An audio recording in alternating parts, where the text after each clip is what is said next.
Morning. Good morning, my dear.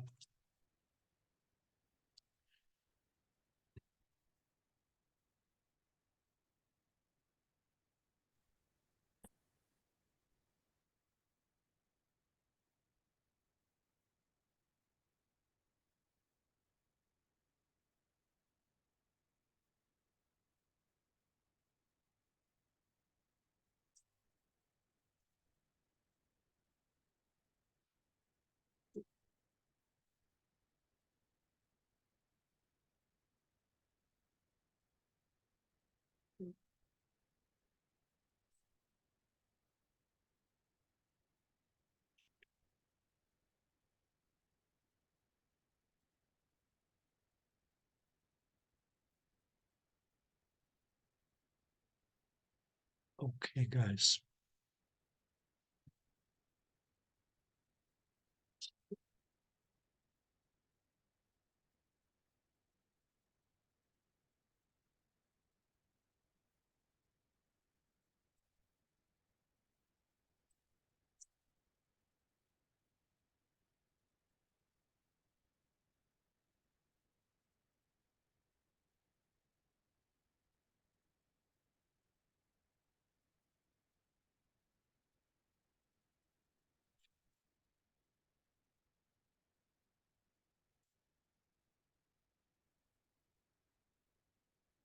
Um,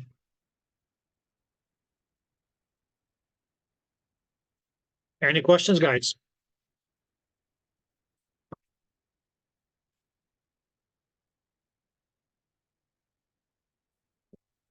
No. Nope.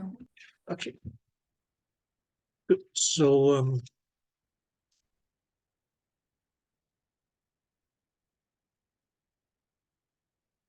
now there was a set of two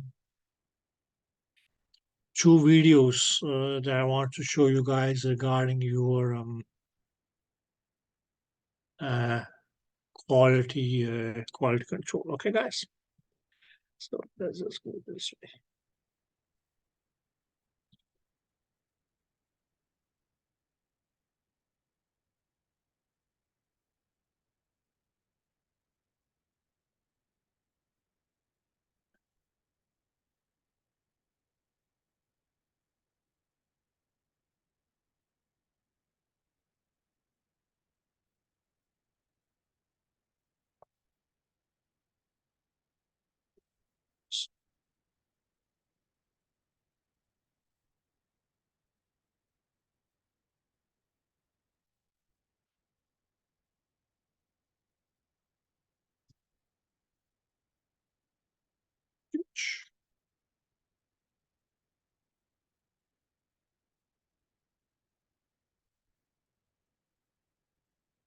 You guys can see this, right?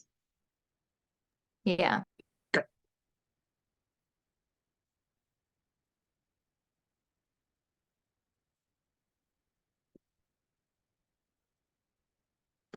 Now, first of all, guys, what this thing here is your ultrasound system.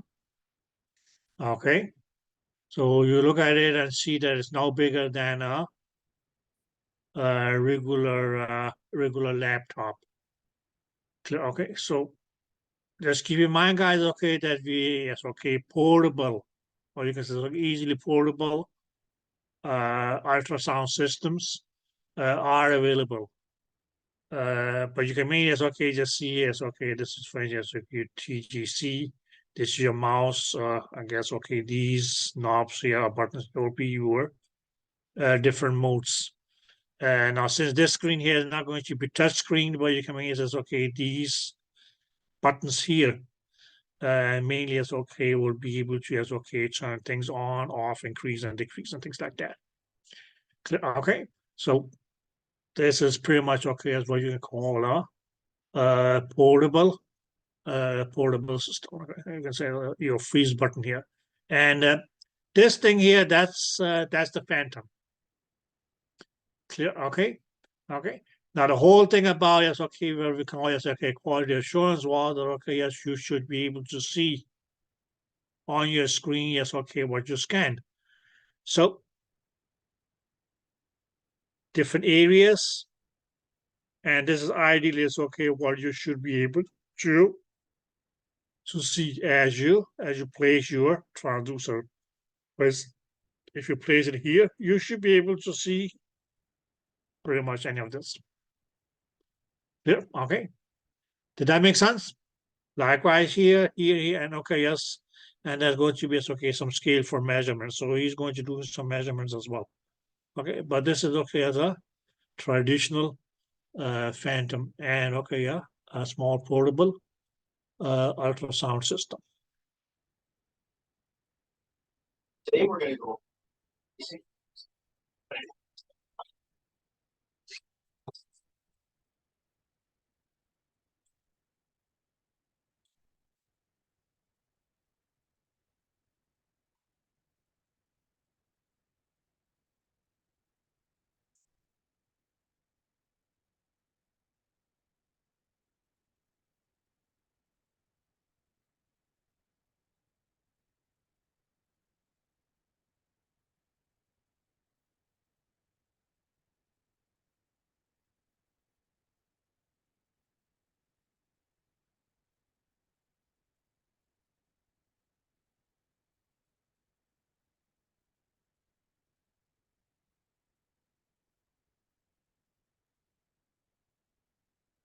Mike, we can't hear anything.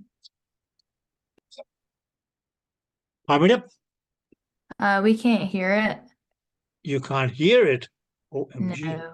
Okay, hold on a minute. Okay, sorry. Okay.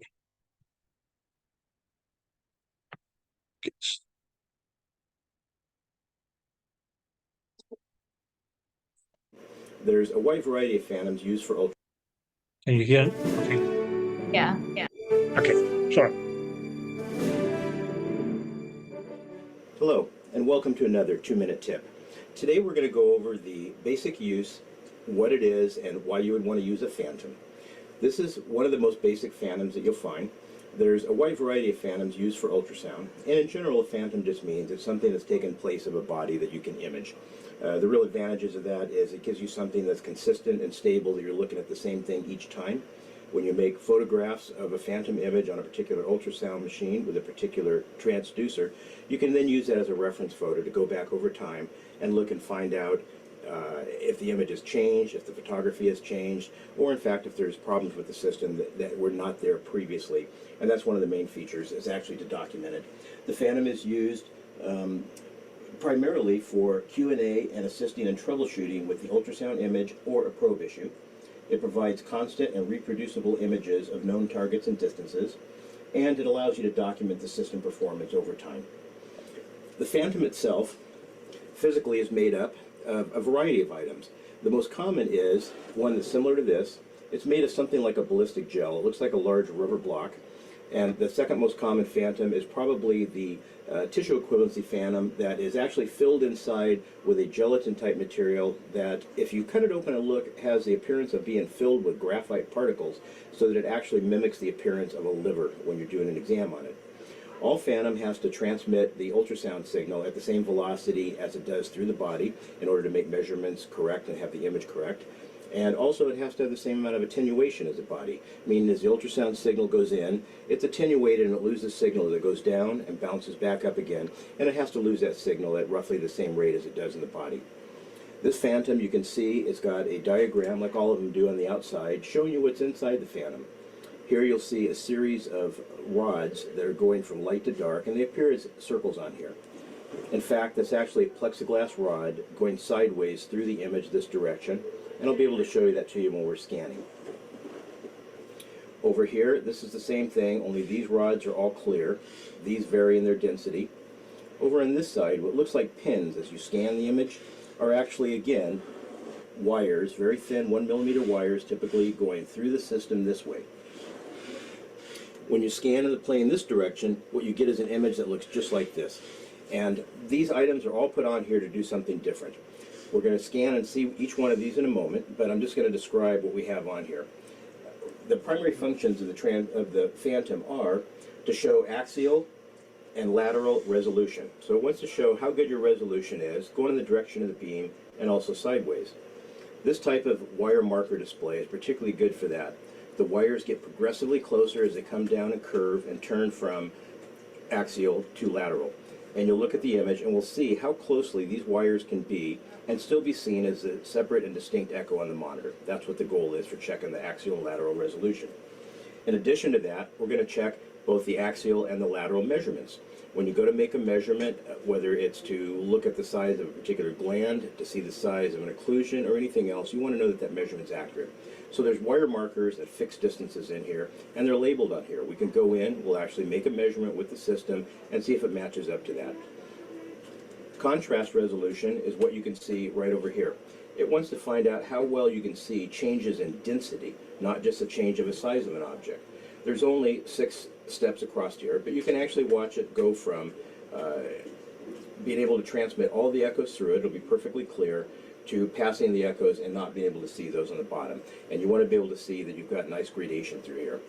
These are the same size, these represent cyst, and these are hollow plexiglass rods again, and they're clear as you look at them with the ultrasound. So what you're trying to do is find out how small of an object. You can still see the difference in the contrast between the surrounding tissue and, say, a cyst, and you also want to make sure that that cyst is clear. It doesn't have a lot of echoes in it, and that's what each one of these are for. You also have another set that shows you near the near field, so you can take a look at a high-frequency probe and see how well it's seeing in the near field, and if it can see down to the 1 centimeter marker.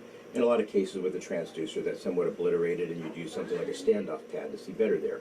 That's what this is for, to evaluate your image and document it. And now let me show you what each one of these look like on the monitor. Put the transducer on top of the phantom. Have it covered with gel to make good contact. And you'll see a representation on the monitor, very similar to what you're looking at here. You'll see that these are actually very small 1 millimeter pins or wires going across there. And when you look at your resolution, you're looking for axial resolution along the axis of the plane and lateral resolution. And what you can see is that the axial resolution is quite good, very small in this direction. Lateral resolution is not so good. It's spreading out. That's just a function of the type of transducer I have here. I have a high frequency curved array transducer. The curved array spreads out farther, just like the spokes of a bicycle, and you'll get worse resolution on there. If I have a high frequency linear transducer, you'll see something very, very much like you're looking at here. Very distinct pinpoints. And this is what you're looking at. That's not good or bad. It's a function of the system and transducer combination, as well as things like focus and depth. What you would do is take a photograph of this, and over time you'd be able to tell if that image is staying the same, if you're losing resolution in one direction or the other, or even if you had dropout along. Okay, guys. So this will be your axial resolution. So will this, and you can say, okay, these here is okay, that will be lateral resolution. Clear? Okay, so this is axial resolution. This here is your lateral resolution. Area somewhere. That's for axial and lateral resolution. For axial and lateral measurements, we'll do right here. Let me freeze. Looking at the lines down here are matching up the lines coming down here. They're 1 centimeter apart, and they start at a fixed surface fixed distance from the surface. That changes a little bit as you push up and down here. That'll move. So typically, what you'll want to do is not measure from the surface, but measure between a series of dots on here. Okay, there's one more to come.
Okay, guys.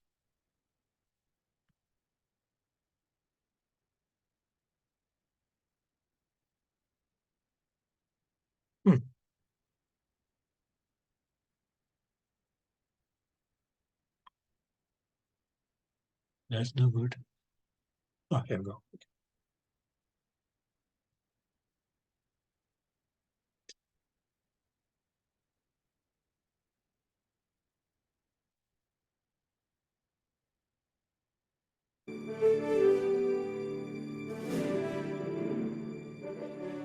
Go back and I turn on the caliper. I can move that as close as I can to the center, or just move it to an edge. All you want to do is make sure you can duplicate it. Then I'll hit my second caliper.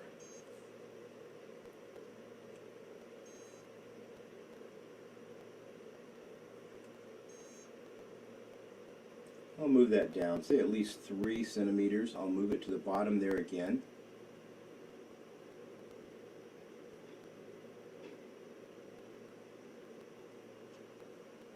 Get it right below.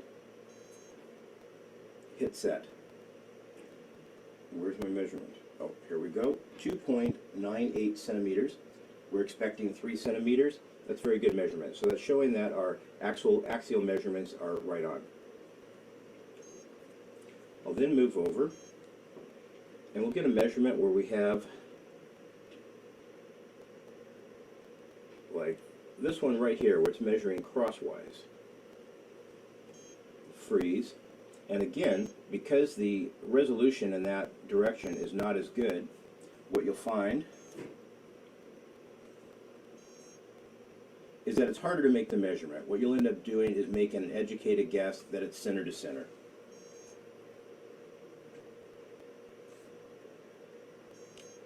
And it's measuring 2.03, and that's a 2 centimeter distance up here, 2, 4.5, and so again, that's very accurate.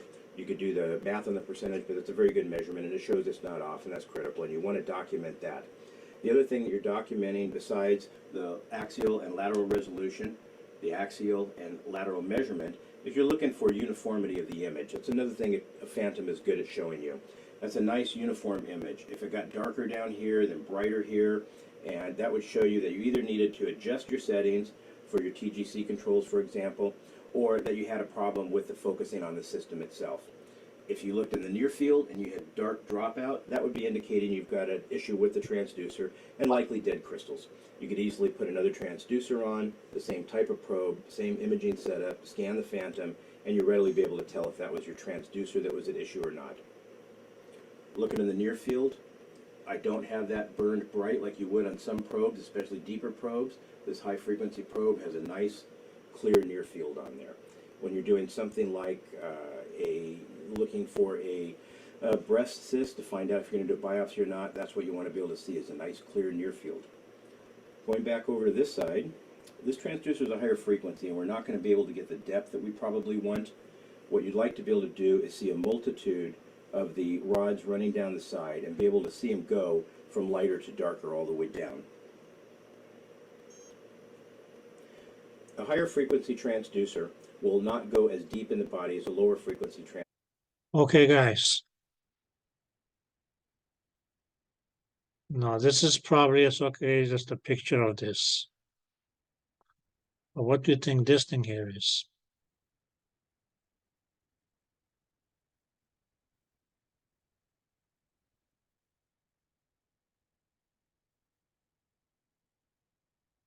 A shadow?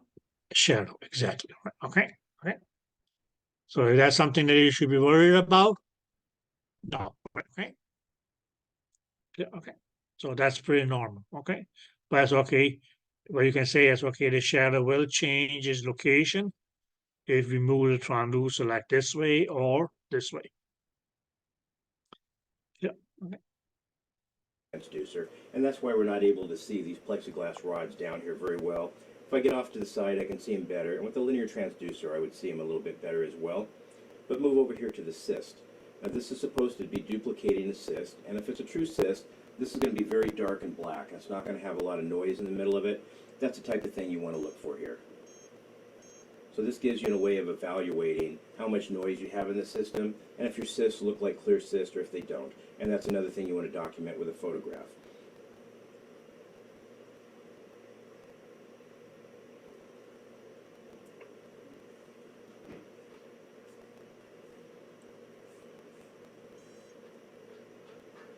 I go back over here to my frequency, and I was explaining that the transducer with a higher frequency will penetrate less in the body.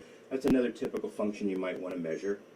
So you look at a phantom and you find out the last part where you can actually see the image before it just starts to turn to noise and you can't really see any detail. If I go and I change the frequency of the probe to a higher frequency, I went from a 5 to an 8, and you can see how that dropped off, and my amount of penetration has dropped all the way down to there. That doesn't show a problem with the probe. It shows that we're using a higher frequency transducer. Again, you would document that so you can compare one probe of the same kind and be able to find out if it's performing the way that it should. Those are the most typical uses of an ultrasound phantom, and an ultrasound 2D grayscale phantom like this one, a tissue mimicking phantom, is by far the most common. I told you there were other phantoms, the ones I mentioned before, such as the breast, the prostate, and the head and neck. Those are just similar phantoms with a little different physical structure so that you can put a transducer to be used for that. But they also have a fetus 3D transducer that looks literally like a fetus embedded in a block of gel like this. And what that's particularly good for is doing a 3D scan where you're doing reconstruction. You want to be able to see a face. That's very difficult to do, and you'd have to have a good phantom in order to pull off something like that. And you'd be able to see that that was 3D. What you'll notice is that we're not doing any color in this phantom. The one thing that a typical phantom like this does not do is it doesn't do Doppler, which would include color Doppler. And that's because that will only work with moving targets and something with roughly the same ultrasound characteristics as blood. And there are very expensive high-end phantoms rather to do that. One of them is called a string phantom, and it literally is a block of water. It has some material inside that is roughly the acoustic properties of blood, and it has a moving string that has small beads on it. And because of that, it can measure the motion, and it can actually verify that you've got the correct frequency scanning for your Doppler, and it will even do color and show that it's got the right frequency. Those are much more uncommon because they're very expensive, and they typically would just be in a good lab that had a reason to test that. Most of the Doppler verification is actually done electronically now, where it can inject a frequency and measure it back. So that's a use you're going to find of your transducer. It's much easier than scanning your body. Your body's a great phantom if you do yourself all of the time and you're very familiar with it, but this has the advantage of being able to document the exact same settings, exact same everything on each system you're looking at, and to be able to track it through time. Use your phantom well, it'll help you out, and it will very easily show you if you've got issues with the system or not. And that's it for a 2-minute tip today.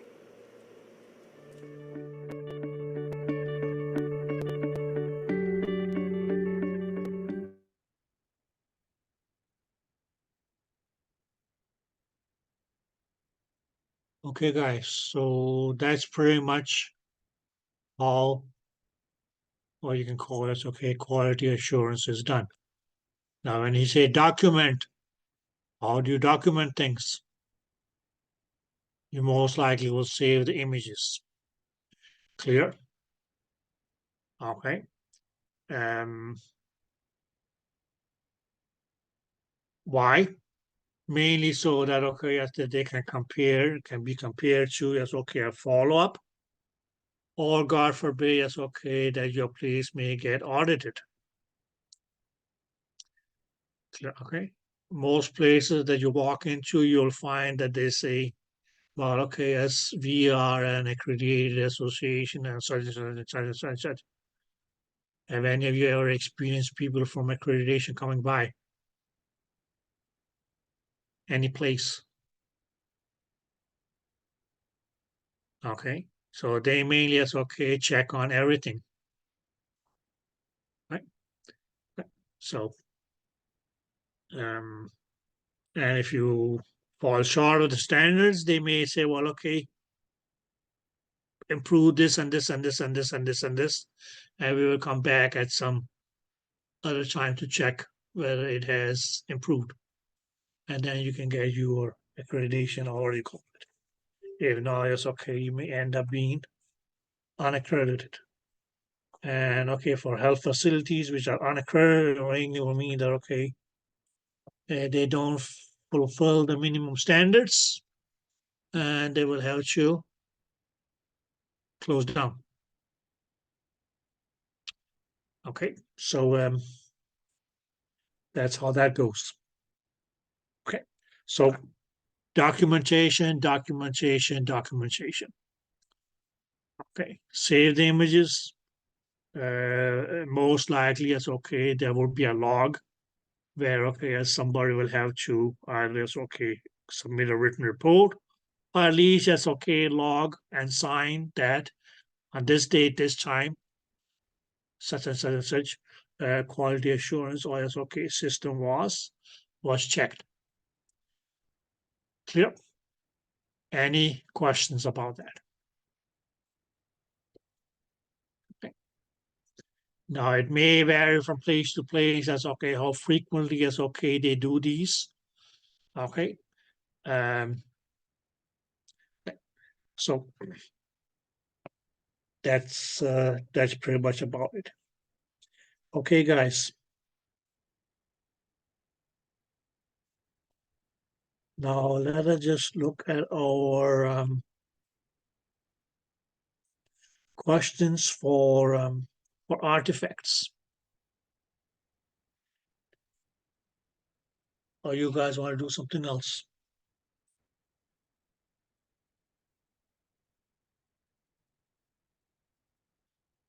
Or do you think you're good with the questions and we should just carry on? I don't mind. Either way.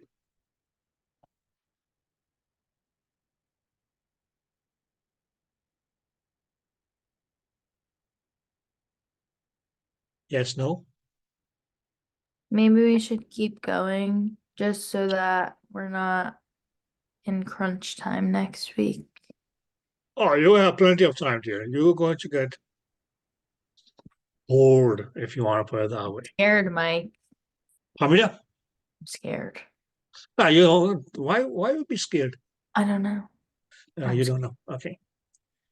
Okay, so we just okay, now what I will recommend you guys do then is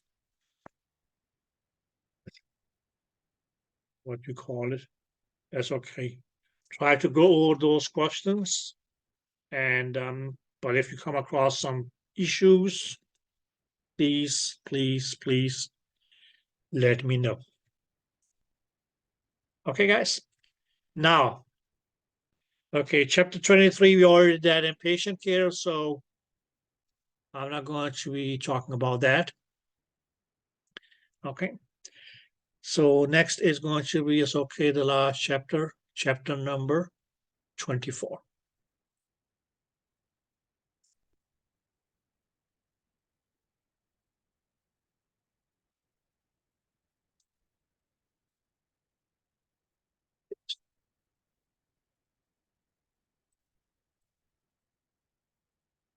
So chapter number 24, what is chapter number 24 about?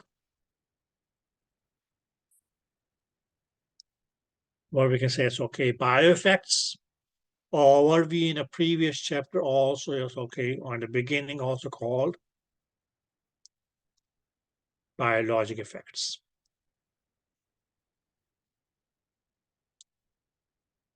Did you guys get that?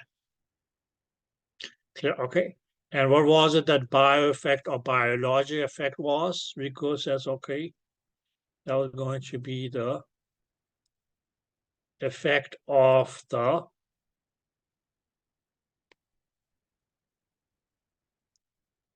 sound wave. You can say, okay, upon the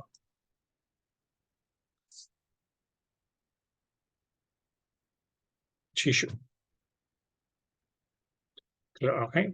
So we have tissue, and we know that, okay, yes, sound wave, yes, okay, well, run through the tissues. Clear, okay. The opposite of a biologic effect was what we call the acoustic propagation effect. Clear, okay. which was mainly going to be as okay, what effect was it that the tissue has upon the sound. And okay, as a common example of that was what we call attenuation. Okay, but it's a tit for a tat. So the sound wave is also going to just okay affect the tissues. Okay, as a matter of fact, it's okay, one of the processes of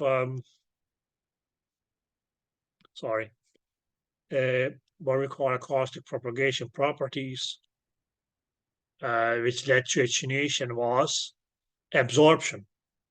And it's actually going to be as okay as a result of absorption of sound wave or sound energy, by the tissues, that is going to as okay lead to as okay your bioeffects or biologic effects. Okay, did that make sense? So what we mainly can say is that okay, yes, that as let's just say that this, for instance, okay, here is a tissue. Let's say it's okay. This is a tissue. This is a tissue. As the sound wave passes through the tissue, some of the sound energy from the sound wave is going to be absorbed by the tissue. Clear? Okay. We knew that, okay, that's mainly because it lost some of the energy as it passes through in form of absorption. That will eventually lead to, okay, attenuation at the other end. But this sound energy here that was absorbed by the tissue was actually, okay, going to, we can say the absorbed energy is going to, okay, become heat energy, and that is going to cause your biologic effects. Okay, because this heat energy is okay, is going to consist of okay, warm up the warm up the tissues. Did you guys get that?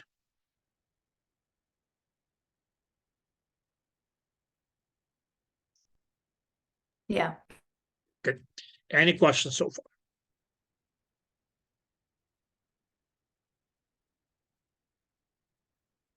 No. Good. Okay. Now the first thing that okay, yes, your book talks about is okay, is what they call is okay, hydrophone.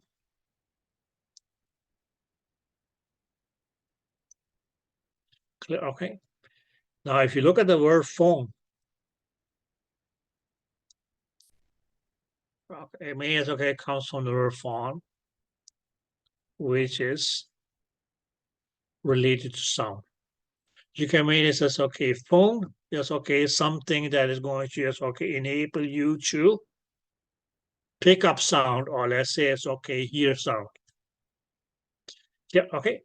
Now, guys, the reason that they call it yes, okay, a hydrophone is because yes, okay, mainly yes, okay, from yes, okay, from the way that okay, yes, these things yes, okay, was first developed was mainly yes, okay, to try to pick up sound in water, or yes, okay, sounds underneath the ocean. Is that clear? Okay. But what they mainly are going to be is that's okay, mainly it's okay, pick up sounds and it's okay, try to make them audible. That was just okay, what they primarily is okay, use the hydrophones for. Okay. Just if you look at a word, something like okay, another word which can say it's okay, a microphone.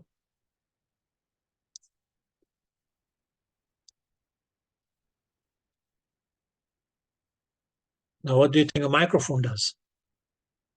If you just look at it, phone is just okay, pick up a sound and make it audible, right? And what would a micro then mean? Small. What does the, huh? Small. Small, or you can say it's okay, very small, right? Okay. Clear? Okay. Okay. So even if you whisper, yes, okay, that sound can be caught by a microphone. All depending upon, yes, okay, how strong the microphone is. And yes, okay, it can become audible. Clear? Did you guys get that? Okay. So the hydrophone, yes, okay, the main reason that they call it, yes, okay, it's primarily, yes, okay, that they mainly, yes, okay, used what we, yes, okay, still, yes, okay, we'll call a hydrophone to, yes, okay, catch sound waves underneath the water. Okay. Okay. So just like we use submarine technology for Doppler, likewise here is okay. A similar as okay submarine technology, whereas just okay catch sound and not just okay measure the velocity or speed of moving objects.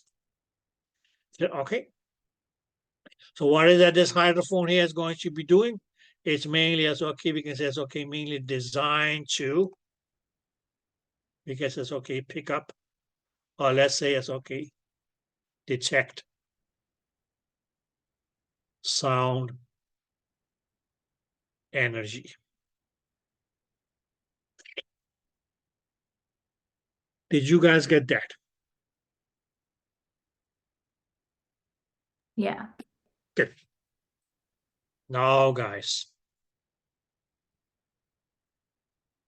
let's just do it this way. So generally, it's okay, we can call it a hydrophone. Now, as far as the hydrophones is or are concerned, we can say it's okay, there are going to be two major types of hydrophones. Okay, one is going to be, it's okay, what we'll call a microprobe.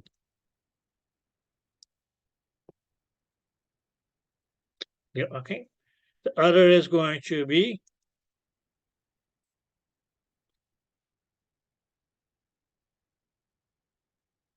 a membrane hydrophone. Did you guys get that?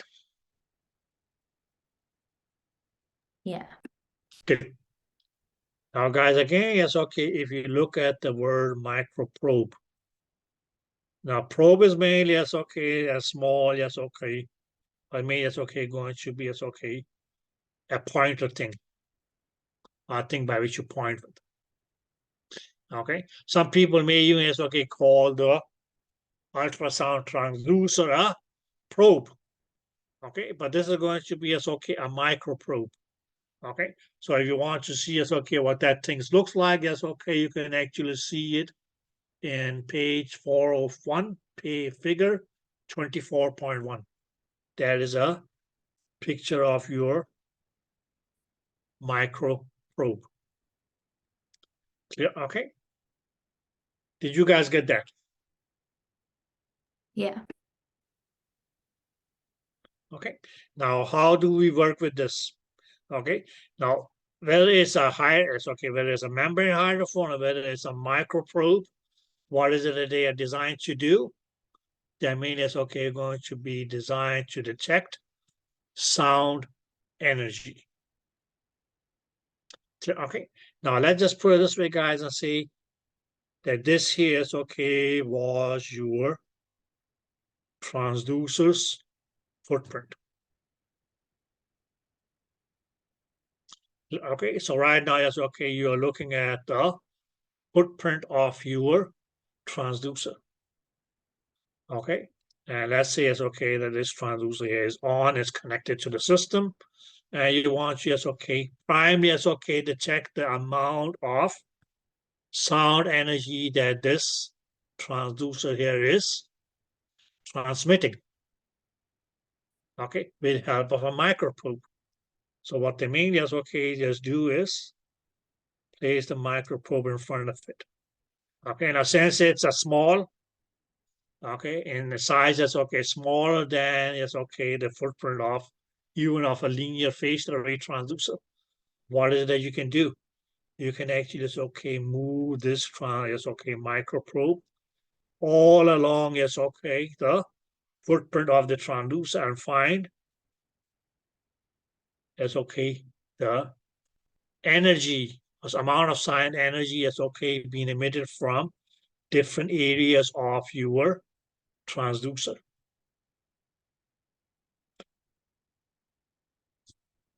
Did you get that?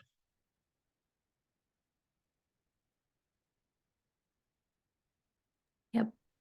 Okay, so it's mainly going to be that you place it in front of the transducer and mainly slide it in front of it. Okay, and it will mainly tell you the amount of energy that is sound energy that the transducer here is going to be producing or transmitting but from specific locations.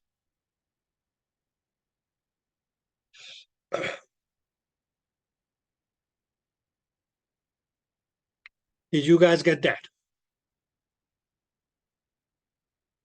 Yeah. Good. Whereas your microprobe, sorry, not microprobe, sorry, membrane hydrophone. Now you mean that's we'll see a picture of that on the following page.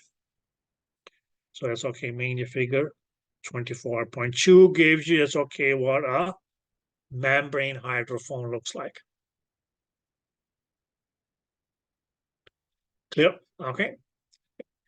And again, you can say if this is was the footprint of your transducer, you mainly will just place your membrane hydrophone in front of it like this.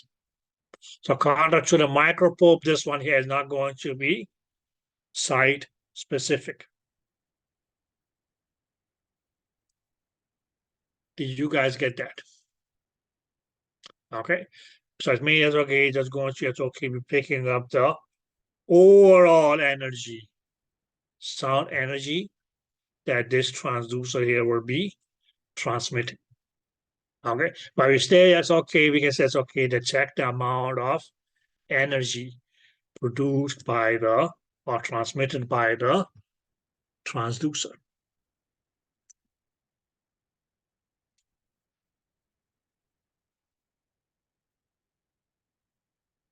Did you guys get that?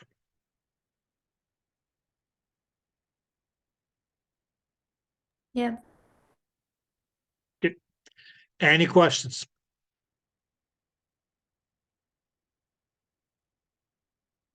Not yet.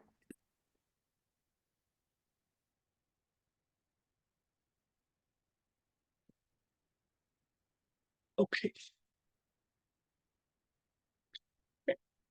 So microprobe, membrane hydrophone, both examples of a hydrophone. Okay. Now structurally, yes, or you can look at it in this way. A microprobe is just like a regular oral thermometer. Have you guys seen those?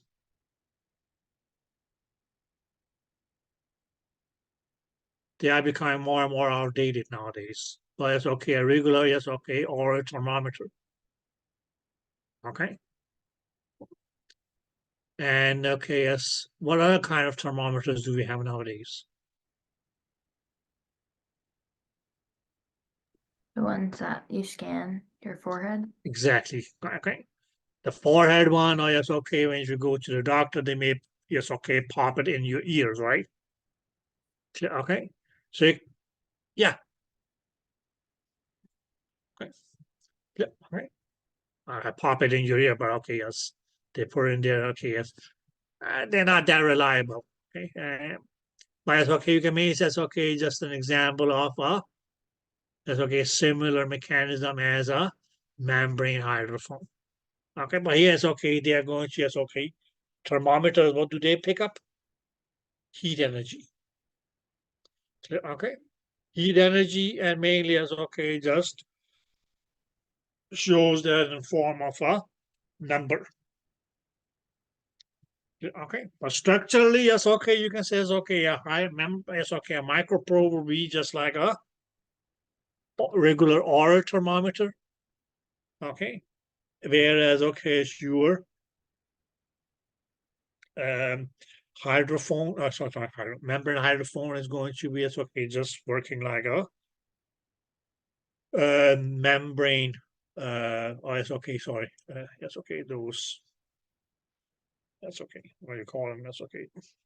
No. Okay. Other kind of thermometers that you, it's okay, just run along your forehead, or it's okay, me put into the ear. Okay. Now, guys, what I just want you guys to do is on your page 402. If you guys have your books.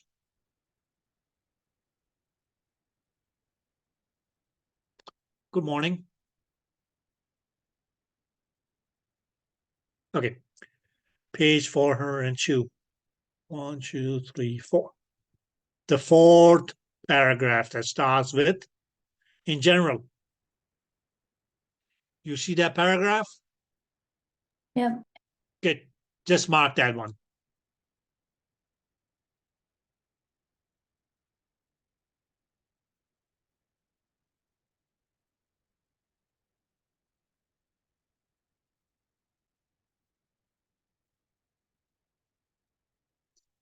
Okay. So what does it say? In general. Generally speaking, right? Okay. Generally speaking, transducer output is lowest when performing grayscale and atomic scanning. Okay, let's say performing grayscale and atomic imaging. What's going to be a grayscale and atomic imaging? B mode. B mode. Okay, so that's where you have the lowest amount of sound energy being produced by a transducer in general, right? Okay. Okay. And highest while performing pulse Doppler. Okay, so the highest is going to be okay, pulse Doppler. So what do we have? That's okay. We can say it's okay. From lowest to highest.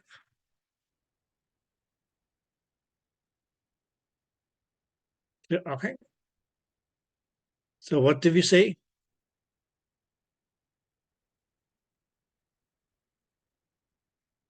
Grayscale. And yes, we can say it's okay. Pulsed Doppler. Okay. Then, okay, yes. The outputs when performing color Doppler and M mode lies in between. So we can make this okay. It's going to be as okay. Oops, sorry. Color Doppler and M mode.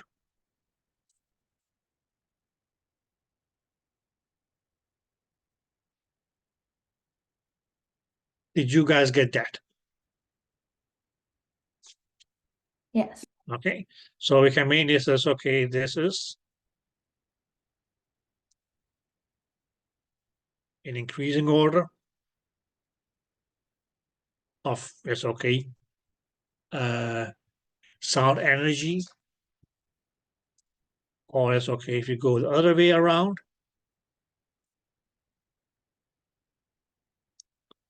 That's okay. This is going to be the decreasing. This is then decreasing order.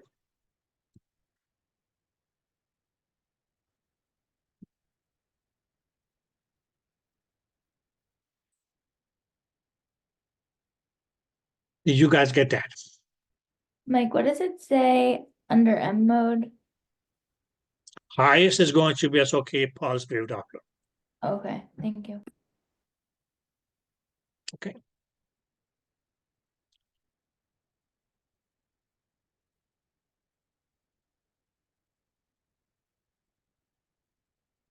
It's in the paragraph. But it's okay. In the paragraph, they just first mention this and then this. And that's okay. These two here is okay are in between. Sorry, my dear. This one here is going to be okay.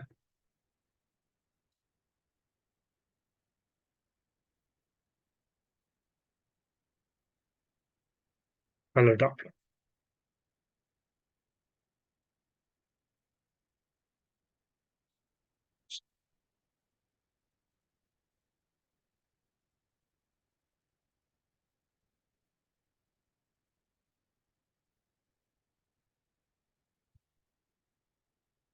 Okay, guys. Now, whichever hydrophone we were using, the main topic then is going to be, we can say, okay, how is the, we can say,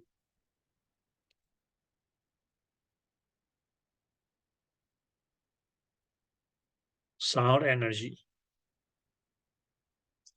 Okay, how is that sound energy in our probes going to be converted into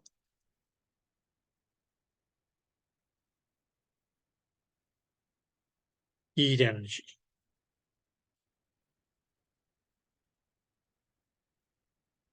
Okay, yeah, okay.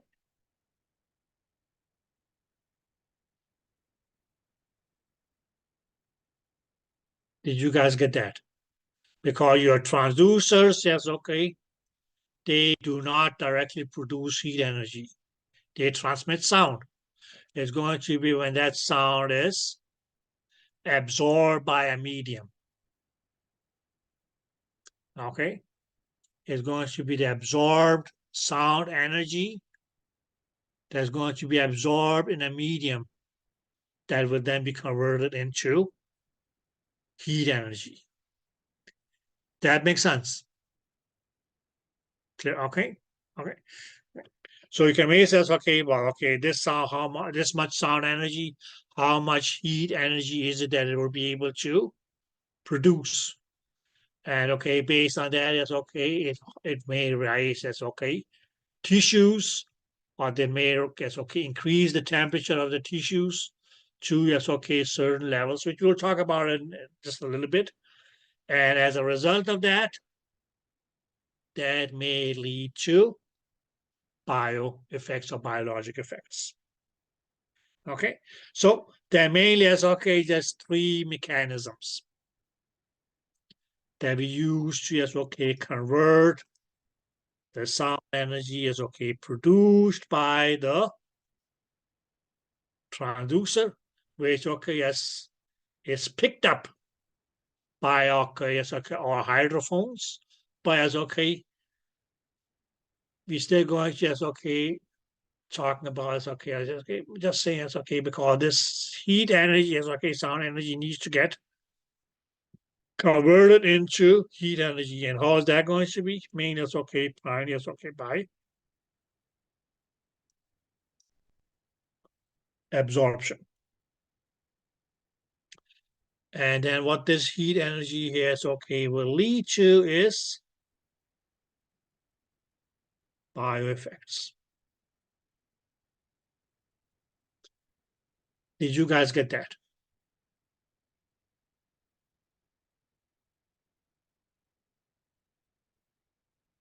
Okay. Now the first one is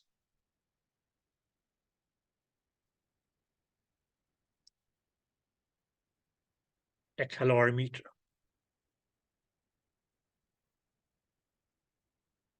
Now, guys, if you look at the word a calorimeter, the word meter, yes, okay, always okay, that's the standard unit of distance in the metric system. But here, as okay, mainly as okay, we'll just refer to as measuring or measurement.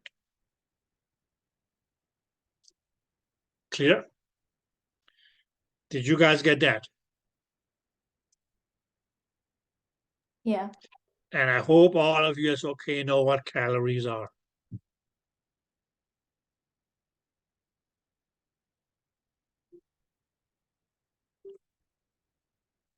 What are calories?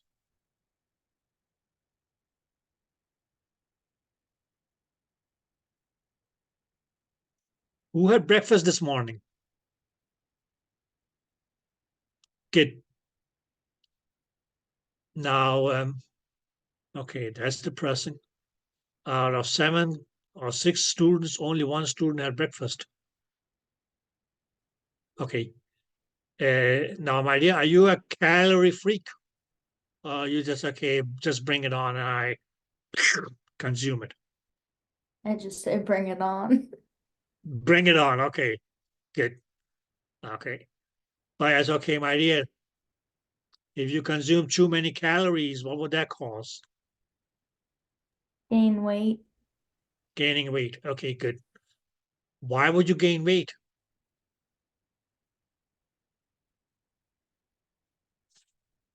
Oops.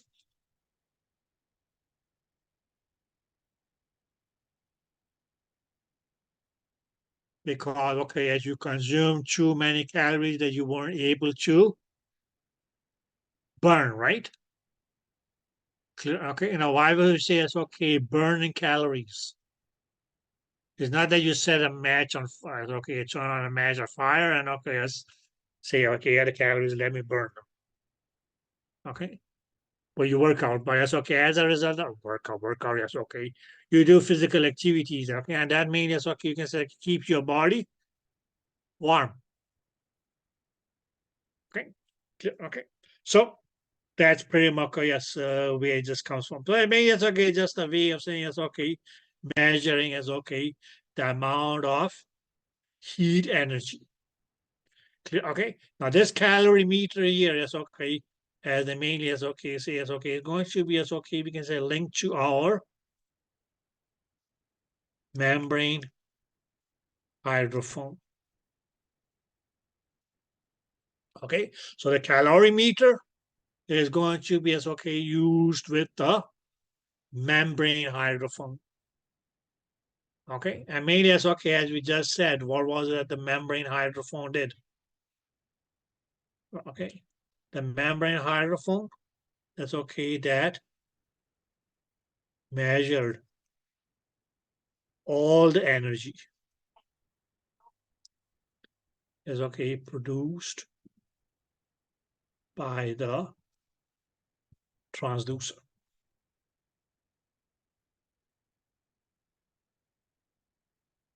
Yeah, okay.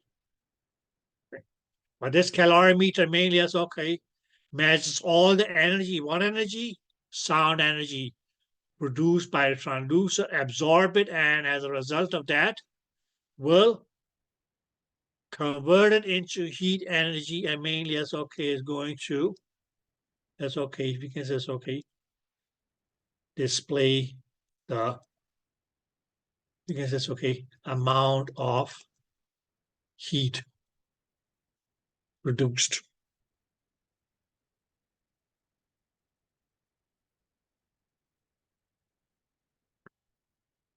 Did you guys get that?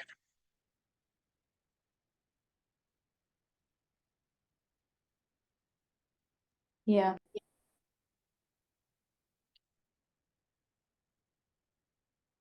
Any questions?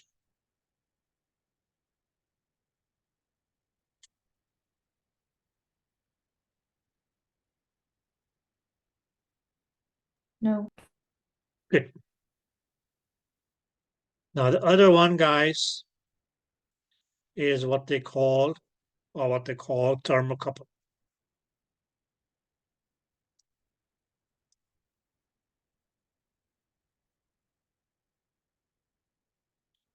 Okay. Now again, yes, okay, you can say it's okay. Here the word thermal. Okay, so probably not written in the best form. Let me just rewrite that.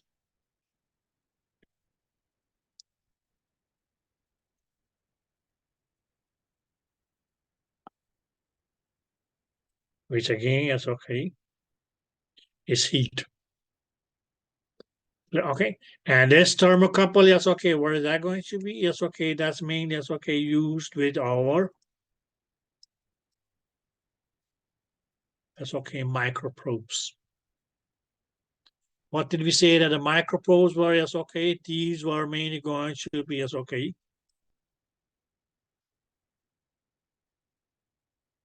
Picking up, yes, okay. Site-specific amount of, yes, okay, sorry, sound energy produced by the transducer.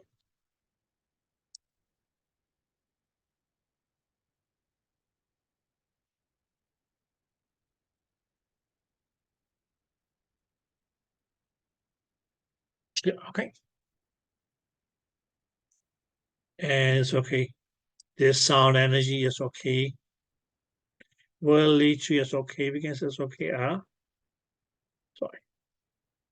A rise in the temperature.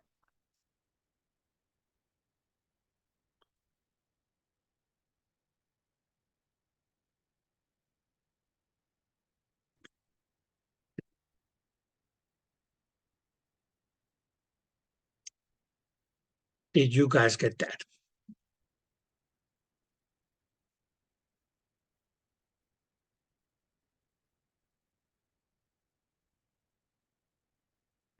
But it's all a matter of, okay, as just saying, it's okay, do we have some mechanism that will cause or that will help us to detect, that's okay, confirm or measure how much heat energy is it that the sound energy will produce? Most likely it's okay upon absorption.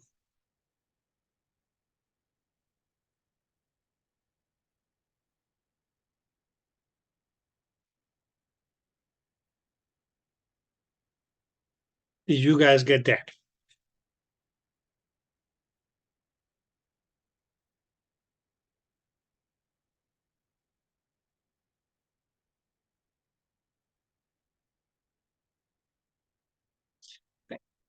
Now, another mechanism is what they will say is okay with liquid, okay, sorry, crystals.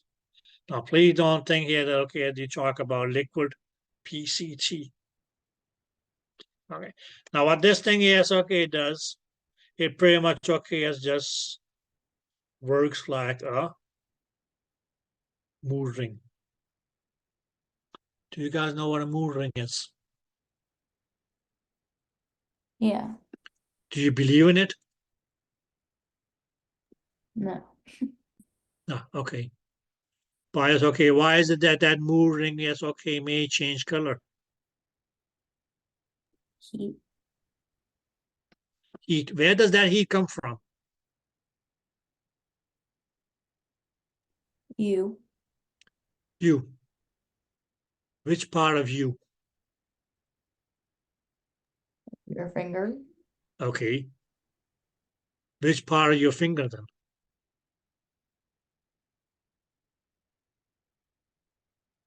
Which part of your finger causes just okay the color of the mood ring to change? The part touching the ring. I don't know. Okay. So you place your mood ring here. If you place it here, is that going to change its color? Or if you place it here or here?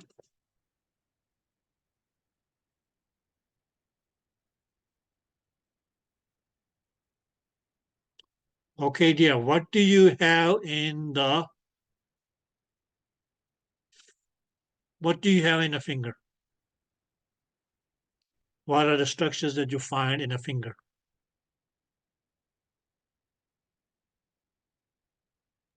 Blood. Bone. Fat. And Okay, muscle. okay. Tendon. Or ligament. One of the two. Muscles, okay. Joint. Mighty, okay. But that's just because of the bones coming. My dear, it's all about the blood flow. It's all about the blood flow. Because what is it that blood flow does?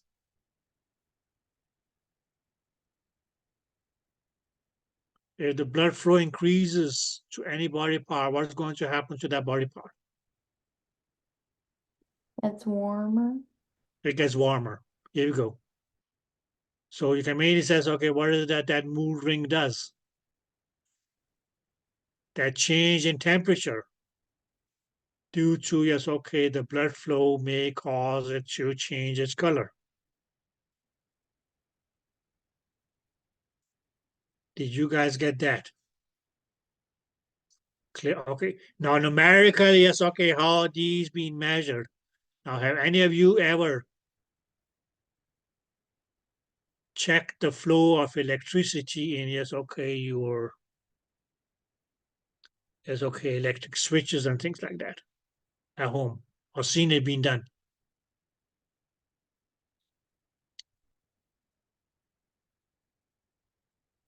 Have you ever had an electrician coming to your home?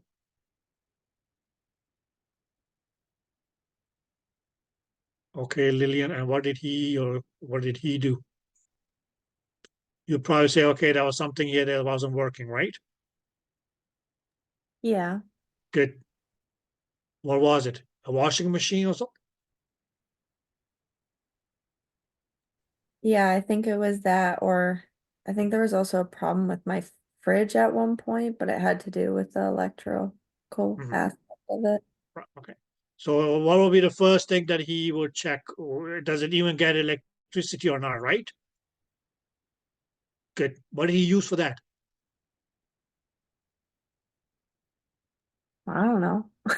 You don't know. You didn't shadow him? No. Okay, but they have this little gadget, right? Okay, it is a little gadget, pretty much okay as with a pin. Now what they mean is okay, just do it, they place that pin on the electrical wire. Now what is that pin going to do? Meaning it's okay, catch the electricity. And what do you see? Now that's okay. If there was electricity being caught, that's okay. They have this little meter here, and with okay, yes. Okay. And that's going to be it's okay, a pointer, just like the pointer in your car's speedometer. That's okay. To begin it may be like this. If this needle or pointer doesn't move, I mean, okay, well, we don't have any flow of electricity. But it's okay if it goes here, it's okay, yes, okay, it gets electricity, but it may still not be enough because we need the pointer to get over to this area here. Did that make sense? Okay, so you can actually just okay measure the amount of electricity in that case. Okay. Here, yes, okay, we made that's okay, so okay, when we picked up sound energy on its way to yes, okay, get display, yes, okay, it should be converted into heat, but we actually, yes, okay, we'll see how much heat energy was it that was being produced.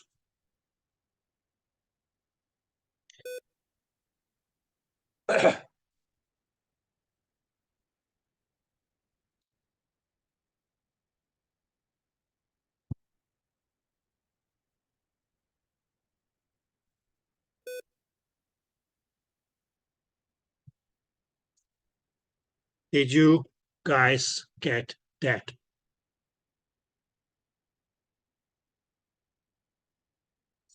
Okay.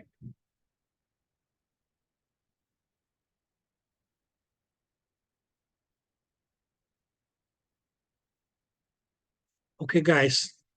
And now just read a little bit about this thing here as okay. And when we come back, we may talk a bit about risk and benefit relationships and dosimetry and okay, different kinds of what we can call is okay, what we call the thermal index and what they mean and so on. So Okay, guys. So will it be fair enough that I see you guys back at 12? No, sorry, 10. 10:30. Okay.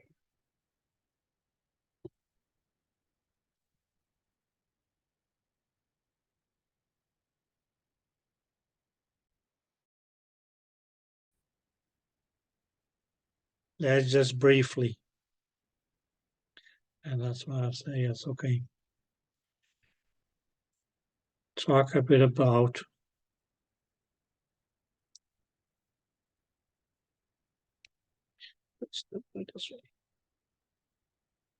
risk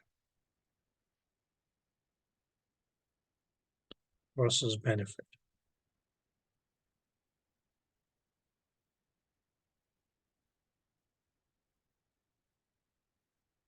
Yeah, okay. And we can make this okay. We can do it this way and say it's okay. In conducting a clinical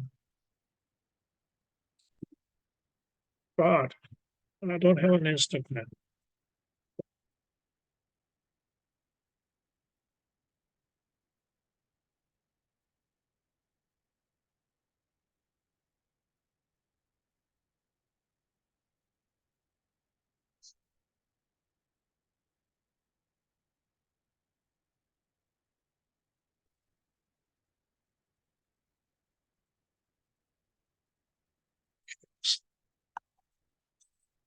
Well, guys, please keep in mind just because a clinical procedure can be performed doesn't necessarily mean that it has to be performed. Clear? Okay. And why? Mainly it's okay because of just okay the comparison between risk and benefit.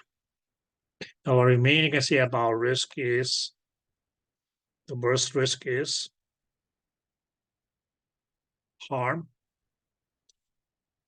or the worst of that could is okay be death. Clear? Okay. Now, what's going to be the benefit? What's the primary benefit for any clinical procedure being done? Or we say, okay, we say ultrasound. What is the major benefit of an ultrasound?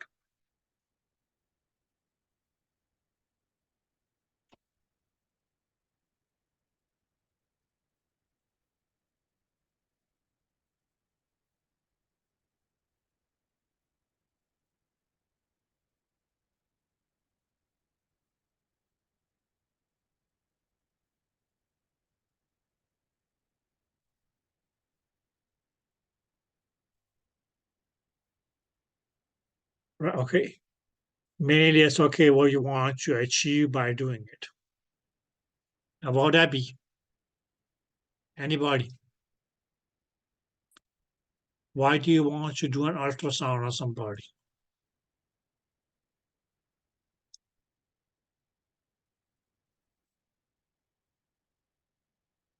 To make a diagnosis in the least. Helping diagnosis, exactly.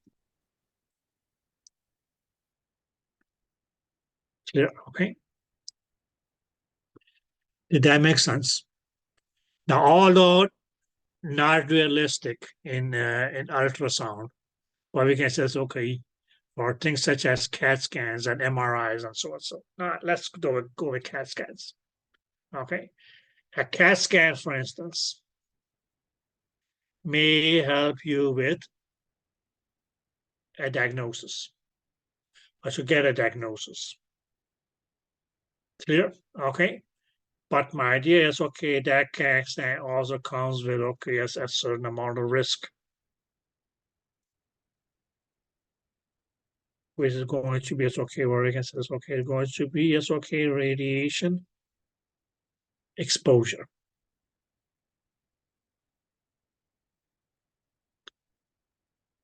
Did you guys get that? Yep. Clear, okay. And now we can then say, as okay, what is going to be as okay the ultimate risks of okay as radiation exposure. Now, first of all, as okay, what it will do is increase heat production in tissues. Clear, okay, and that just okay can lead to biological effects. That the tissues actually as okay get heated to an extent that they actually as okay start to as okay be harmed in one way or the other. Clear, okay. Another thing that okay this radiation exposure here can cause that okay as that heat production or as okay or the exposure radiation actually is okay maybe so extreme that it actually is okay kills some of the cells. Now this can be as okay a plus or minus. It's a plus if you for instance okay use as okay radiations to kill tumor cells. Okay, but on the other hand, that's okay is going to be as okay a negative point because as okay you may actually as okay also kill normal cells.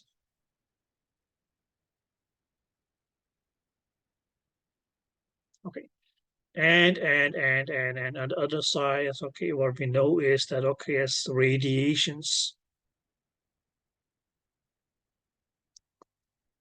are carcinogenic.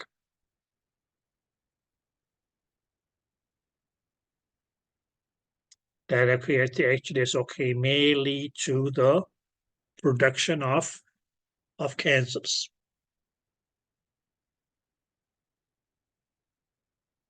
Clear? Okay, so that's okay, but they are very helpful in a diagnosis. But then you also have to think of okay, yes, that there is a risk.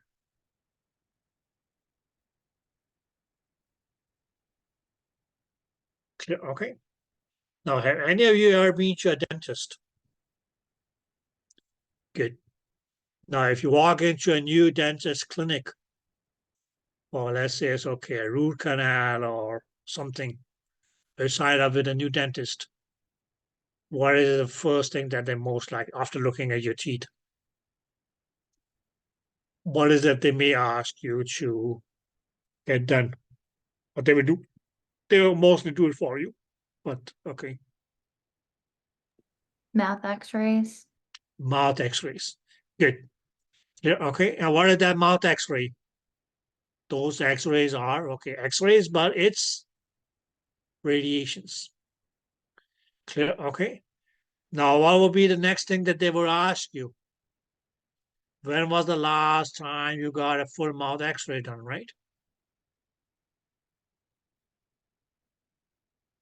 Good. So if you say, well, 6 weeks ago, what would they say? Oopsie doopsie nosy moosey, right? You probably ask, okay, well, just like as okay, your doctor or as okay, whoever took that x-ray to send it over to us so that we can look at it. Why won't they as okay take a new x-ray of your mouth? Because that's going to be too much exposure at a too short time interval. Clear? Okay. Clear? Okay. Did that make sense? So in that case, that's okay. We can mean it says okay that the risk actually is okay outweighs the benefit. Okay. They can check, yes, okay. But as I said, okay, just because you can do something doesn't necessarily need that you should be doing it because okay, there are some risks. Okay, so that may actually as okay lead to too much exposure within a short period of time. and okay, yes, can cause some sort of damage to your, that's okay, to the tissue, to the structures in and around your face. Did you guys get that? Yeah. Okay, great. So primarily is okay. You mainly is okay. When is it that a thing is going to be done? Is mainly as okay if the benefit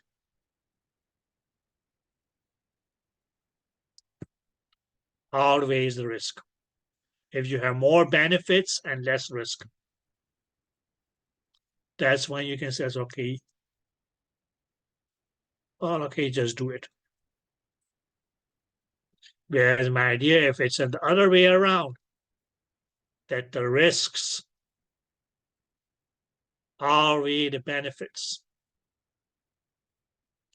then better not to do it.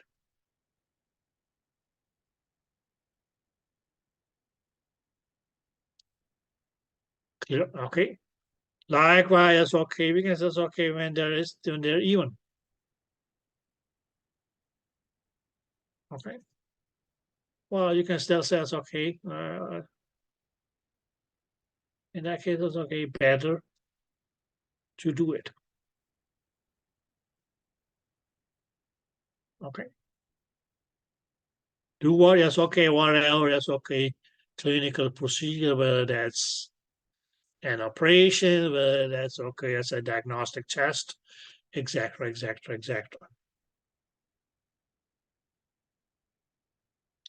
Okay. Now, guys, ultrasound, as I said in the very beginning, is a low energy test. So what does that mean? That you're actually not exposing the patient to huge amounts of energy. Clear? Okay. Now, what does that mean? That it's going to be very unlikely that that amount of sound energy is okay going to be producing a mention-worthy amount of heat.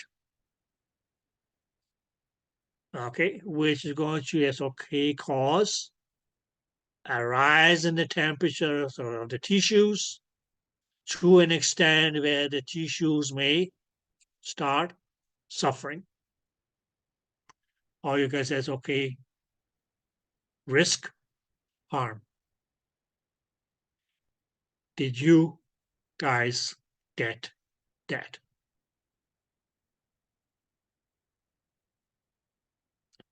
Any questions?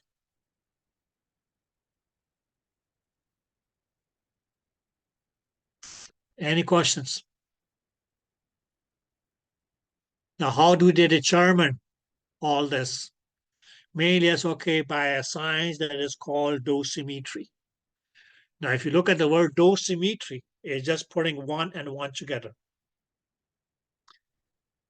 Clear? Okay, it's just putting one and one together. So dose and metry. Okay. Now this here came from meter, as we said earlier, was measurement. Okay. The Y here, just like as microscopy. Bronchoscopy. Clear? Okay. Was the procedure. The dose here is it actually is derived from the word dose.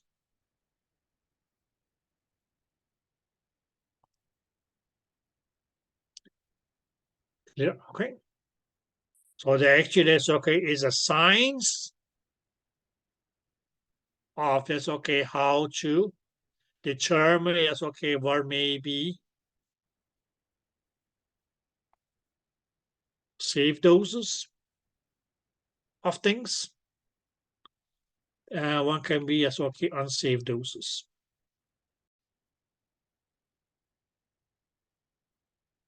So the sign that okay determines that is what they call dosimetry. Now, how do they do that? Have you guys heard of study groups? Or as okay analysis? They may take as okay 2-3 groups of people.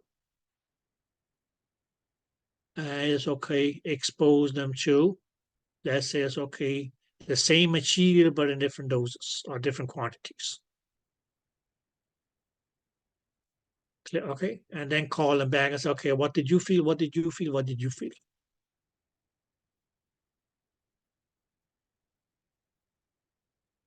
Right. Now, have you ever wondered why is it that okay, as certain drugs have yes, okay, different doses related to them?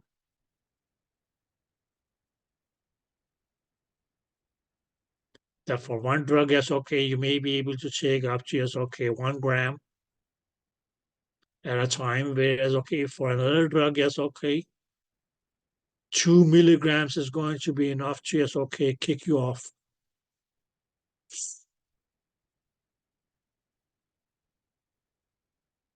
Okay, based on doses, or yes, okay, on yes, okay, determined by dosimetries.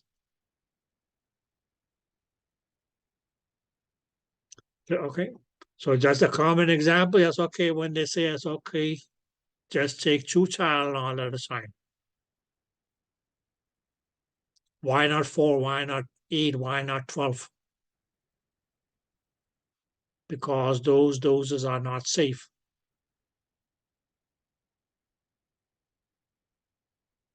Did that make sense? How did they get that? Yes, okay, all from studies. Don't worry about the yes, okay, in vitro and in vivo studies. It's just test tube versus just okay, live. Clear? Okay. Okay. Don't worry about those. So yes, okay, all is written there. Yes, okay. Hakuna Matata. Okay, guys. Well, yes, okay. Development of any new thing. Yes, okay. Things such as okay, as the COVID vaccine.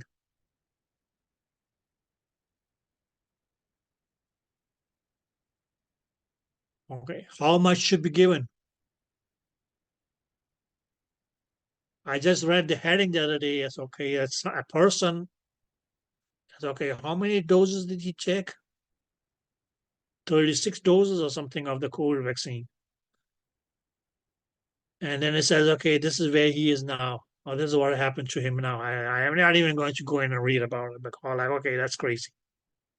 Like, okay, they say, well, okay, listen, you only need 2 shots unless you want to go for the booster, the dooster, and then the rooster.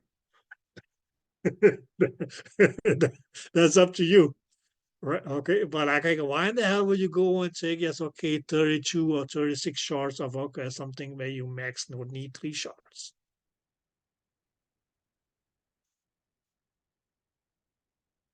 Right. Okay. Did you guys get that? Okay. So it's all a matter of okay, yes, risks work outweighing. Yes, okay, the benefits or vice versa. That may determine yes, okay, should something be done? Should we just wait and see?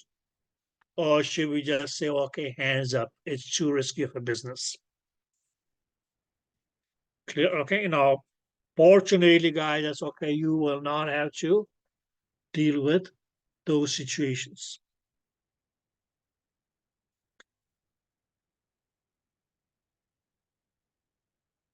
Okay, guys. Now, well, it's okay. That is specific, but that's maybe that's okay. Just 2-3 things that I want you guys to write down. Because the FDA, I hope everybody know what the FDA means.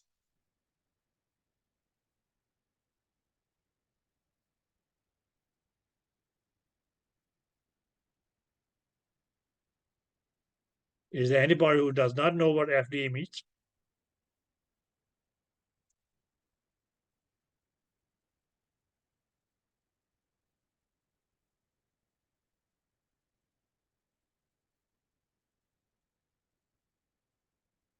The Food and Drug Administration. Okay. And what is it if FDA has? We can say, okay, determined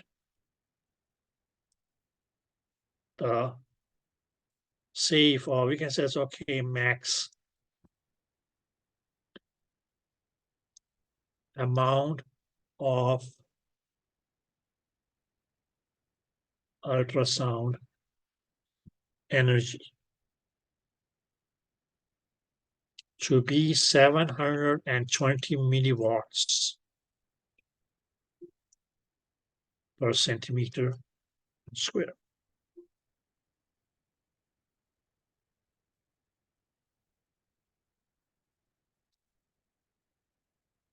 Okay, because it's okay, this is the max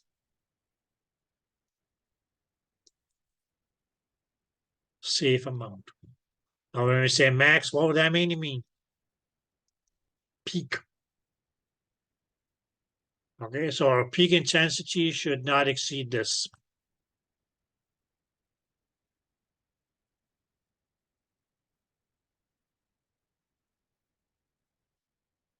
Did you guys get that? Okay. Now, all of us, okay, all of our intensities that we had, you recall those? Spatial peak, temporal peak, spatial average, temporal average, pulse average, and all that. Okay. Now, it was mentioned back in chapter number 5, right? You remember that one? Clear? Okay. But what is that? Oh, shit. Sorry. That's not what I want you to do. Okay. What we, yes, okay, said was that, okay, as the kind of intensity most likely to be, we can say, okay, linked to bioeffects or biologic effect was our spatial peak temporal average.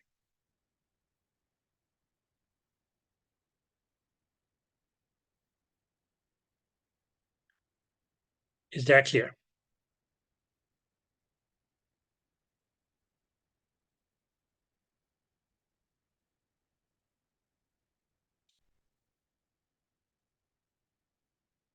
Did you guys get that?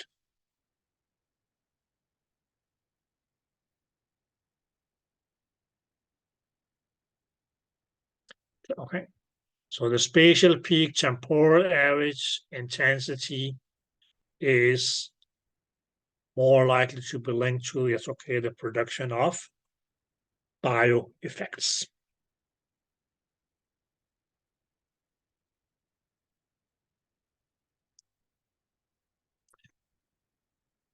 Any questions? Now, is there anybody who is able to tell me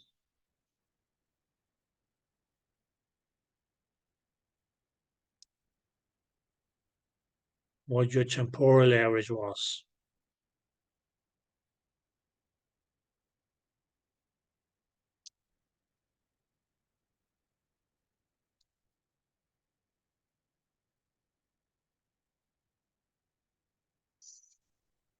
Anybody? Wasn't that similar to PRP? Pardon me? Yep. Wasn't it similar to PRP? Okay, it's related to the PRP. Okay, good. What in the PRP?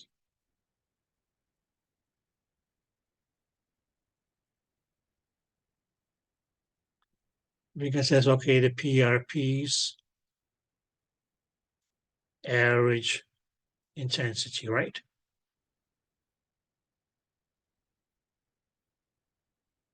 Right?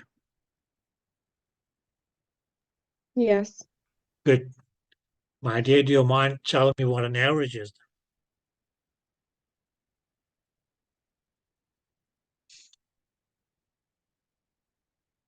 What do you mean by an average?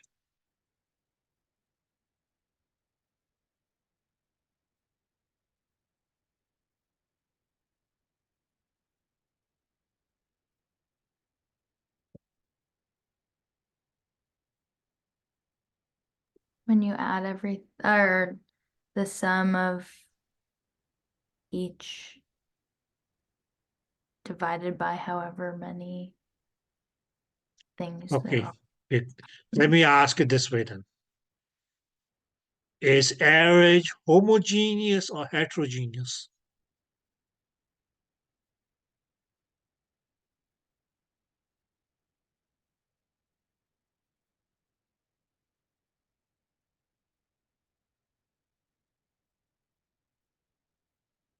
Yes, guys. Heterogeneous, homogeneous.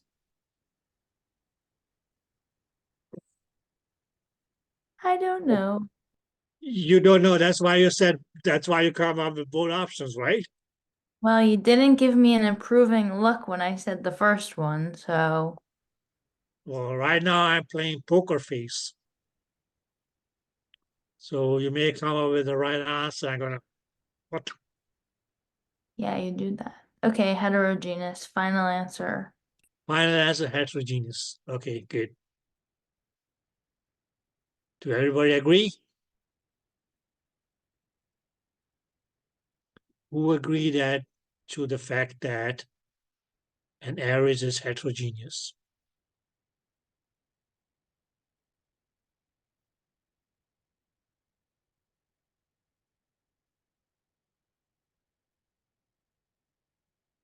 Caitlin, I guess you are alone in the group.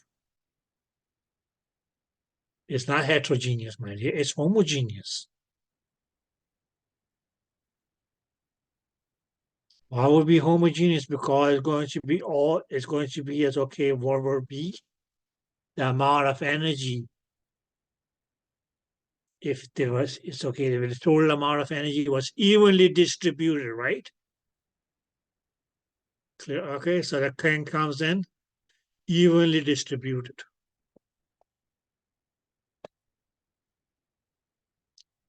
Did that make sense? What would it mean to be evenly distributed? That everybody gets an even share, right?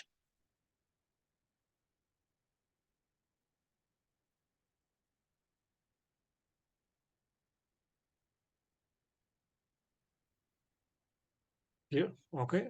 So everybody gets an even share. That's going to be okay, a homogeneous distribution, and we call that an average. Clear?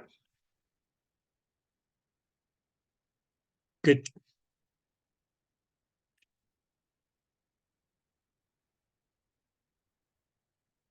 Well, that's okay. Your spatial peak,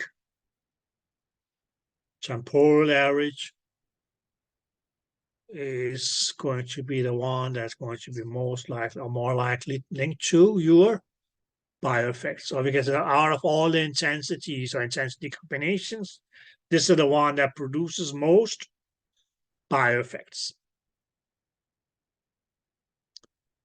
Okay, guys.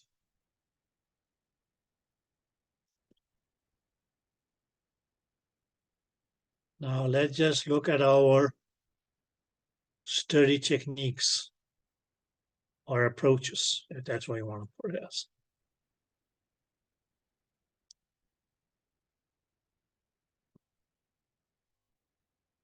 Yeah, okay. Mainly as okay, because as okay, how to determine. Let's say as okay, this or as okay, how the FDA is okay, might have determined that this here is okay, is the safe amount of sound energy, or is okay, same intensity of sound energy that a person can be exposed to without causing a rise in temperature that's going to be high enough to produce bioeffect or biologic effects. So the study techniques or study approaches, not just for ultrasound, but just okay in general, that's going to be okay two major types. Okay, one is what we can call as okay the mechanistic approach.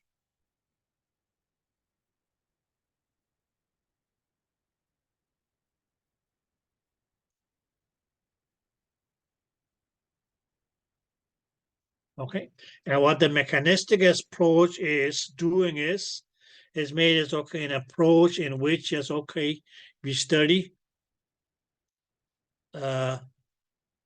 cause and effect.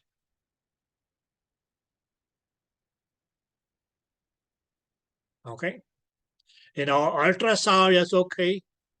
It could be as okay cause, could be as okay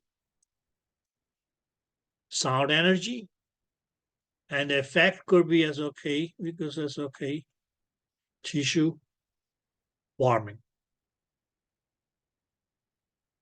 or rise of TH is okay temperature in the tissues. Okay, studying that as okay studying the relationship between these two here, that's going to be as okay what we call a mechanistic effect, a mechanistic approach. Sorry. Okay, we can take another case that's going to be also a little bit more obvious in the day-to-day life. Okay, which probably is okay already has been established, but we can just okay let's use it and see it's okay.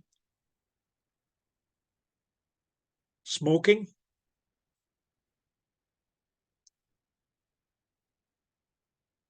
and lung cancer.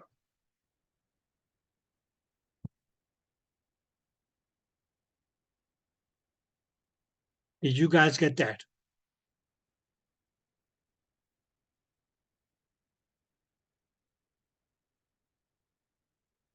Yeah. Clear? Okay. Okay. So it's okay here, it's okay. And you can check up anything. Okay, you can say it's okay, fast food and cardiovascular diseases,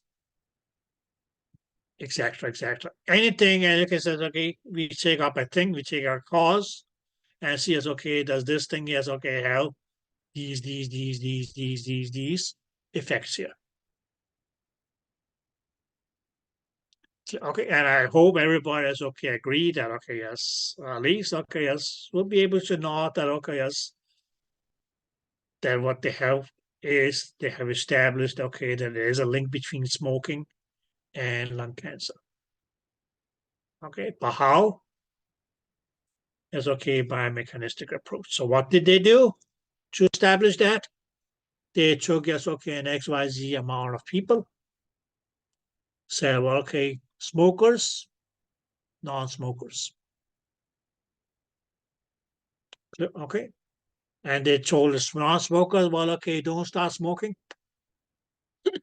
For the smokers, they prayers, okay, well, just go on. Do as what you have been doing. Or you, yes, okay, at that beginning point, yes, okay, scan them or check them or whatever. And what they found was that, okay, there was a greater portion of the smokers who had lung cancer compared to the non-smokers. Did you guys get that? So based on that, they thought, okay, yes, there gotta be some link between smoking and lung cancer. Okay, but they look at the cause and say, okay, does it has this and this and this effect?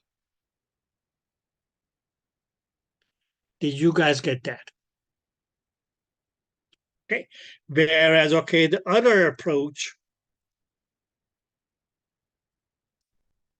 or study approach is what we mean is okay, we'll say it's okay, and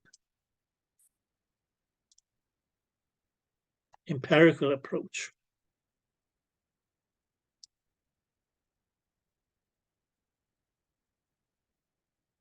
Okay, and what is it we study in an empirical approach is mainly going to be the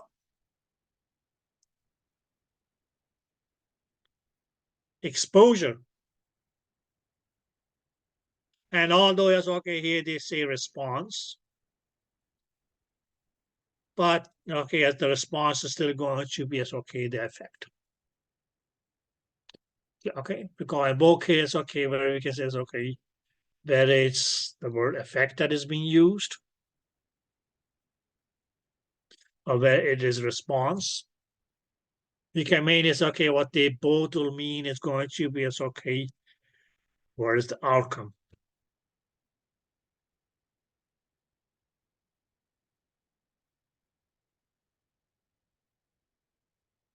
Did you guys get that?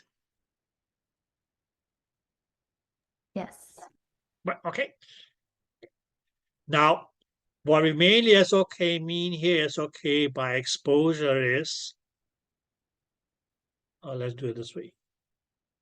By the term exposure is okay, what that mainly would mean is to how much of an object or substance is it that a person is exposed to.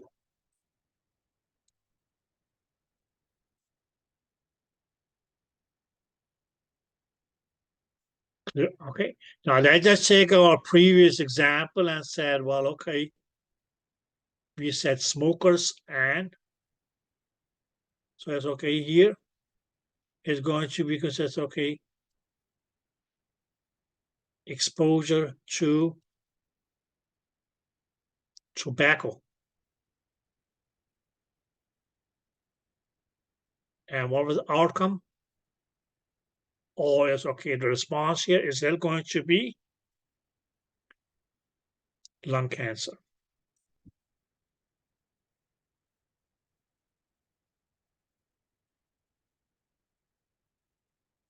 Clear? Okay. Now, what they might have seen was that, okay, well, not everybody who smoked who ended up getting lung cancer.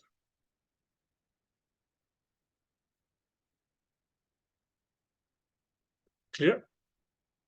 Okay. So that's why you can make it says, okay, well, okay, the probably okay, would dig deeper into people who, for instance, okay, were smoking, who developed lung cancer.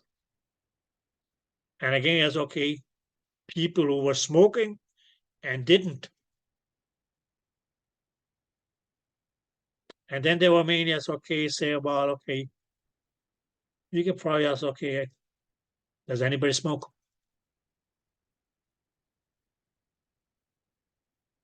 Nobody smoke? You guys know somebody who smoke? Okay. Now you may have heard that somebody said, well, okay, this guy or chick, unfortunately, is okay, smoking like a chimney.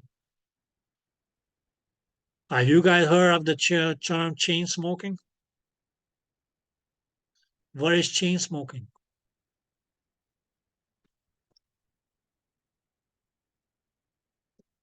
Pretty non-stop, no, probably not non-stop, but like, okay, you hardly will see that person without a cigarette, cigar, or pipe. Now, what is that chain smoking going to do? That he or she is okay, maybe smoking is okay, several packs of cigarettes in a day, right? Okay. So you can say, okay, that is his or her daily exposure or daily consumption. So they may ask, okay, as how many packs do you smoke in a day, right? Because the more packs you smoke, the greater your exposure. Did that make sense? So that would be one thing that they may have asked into. But then they saw as okay that even as okay people who didn't smoke, like say 5 packs a day, still yes okay got lung cancer. And then they will ask the next question that will be, for how long have you been smoking? Okay, just 1 pack a day or 2 packs a day? But if you have been smoking for 40 years, that still increases your exposure, right? Clear? Okay. So roughly speaking, the SOK came up with okay as some numbers, even as okay average numbers, and say, well, okay, as if you have been smoking, let's say, okay, 4 packs a day for 20 years, you have an 80% greater chance of developing lung cancer than compared to a non-smoker, or something like that.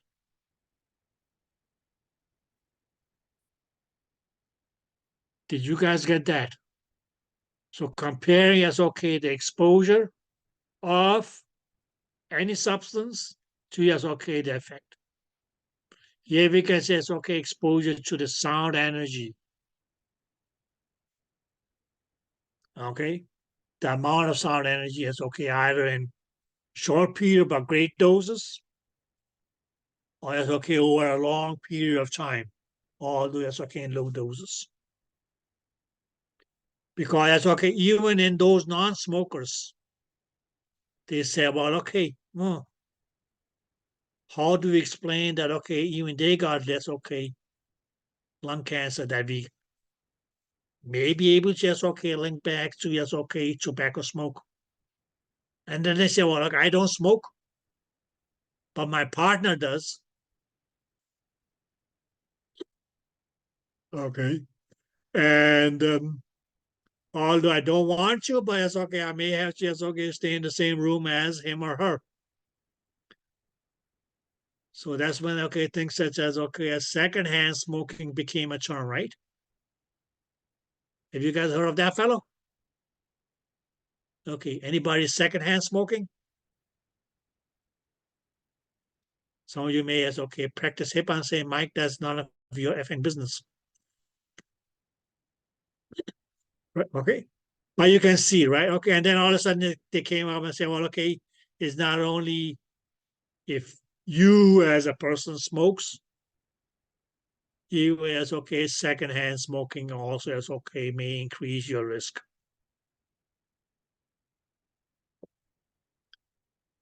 Okay.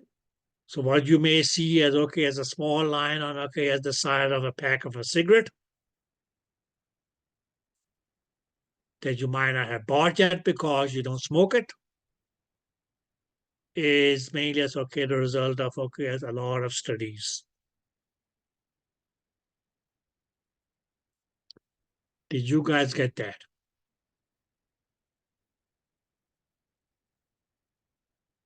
Now, are some of you getting worried now? You say, what if we just got a color Doppler done yesterday? Color Doppler, yes, okay, oh, and okay, my case, yes, okay, turn on the pulse wave Doppler, that's even worse. So what is that going to cause now? Now, guy, let me just put it this way, it's okay, you probably, yes, okay, would need to get exposed non-stop for 72 hours, which is 3 days with a maximum intensity to cause a rise of temperature of, that's okay, the least minimum rise in temperature, which is 2 degrees centigrades.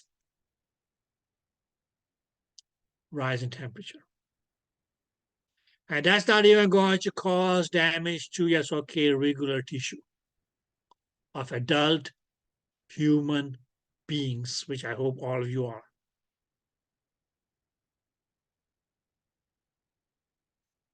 And especially it's okay, not in the neck.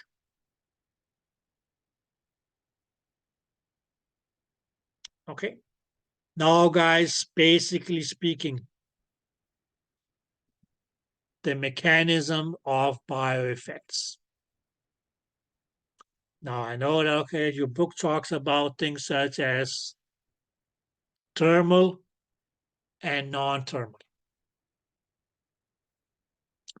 Okay, but we mainly going to talk about as, okay, the thermal ones. Your non-thermal mechanisms of bioeffects is going to be your mechanical index or mechanical. Is that clear? Okay. Now, guys,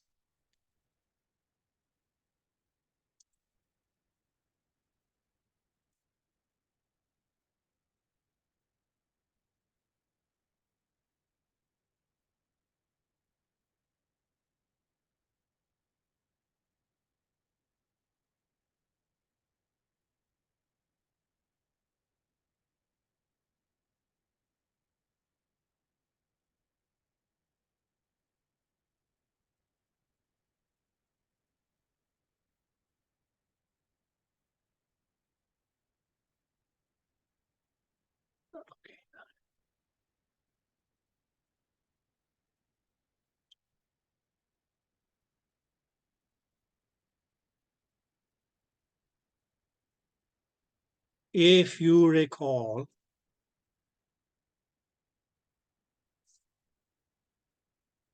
on your screen, where you have the image of whatever you are scanning. Okay, here we had our map. Let's say it's okay, grayscale map or color map, whatever it was. Here we had things that said, okay, as settings for B mode, that says, okay, we could have it, okay, for the color flow mode, and okay, have it as, okay, for the pulse wave mode. Okay, but up here in this upper right corner of the screen was mainly as, okay, your mechanical index. And then you'll see as, okay, your thermal index.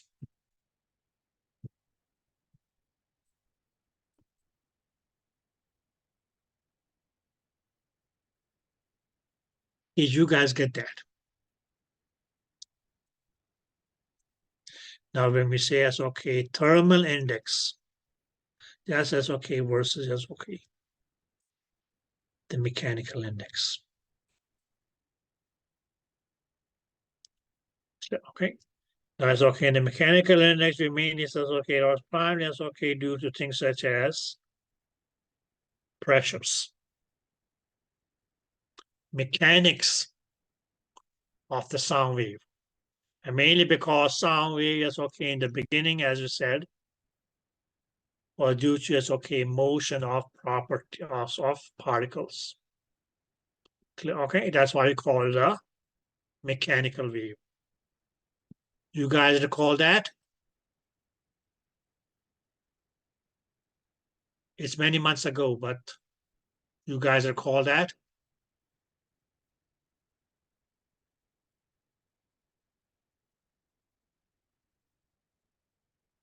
If not, chapter number 2. Okay. Okay. For me, that's okay because there was, okay, as a mechanical procedure involved. Okay. And what did we mean by the index? Mean yes, okay, that was just mean yes, okay, a numerical indicator. Clear? Did you guys get that?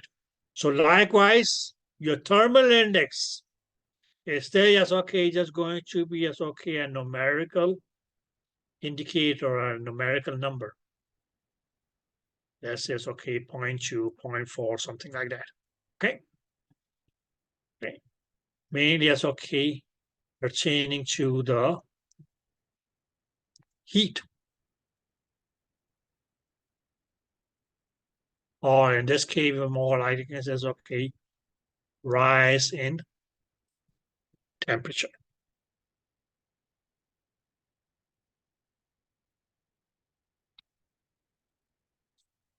Did you guys get that?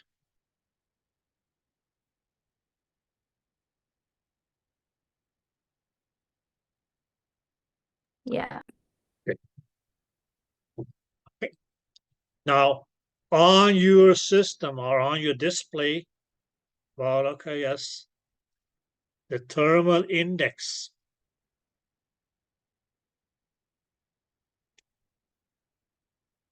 is going to be displayed by TI.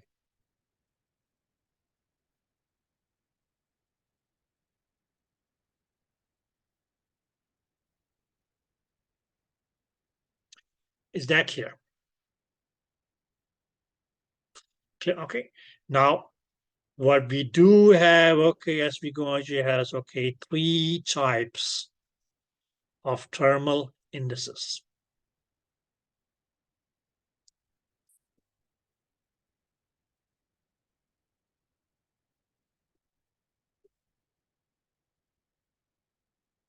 So T is for thermal, I is for index. And you might have seen that, okay, yes, right next to the TI was going to be as, okay, a small lowercase letter.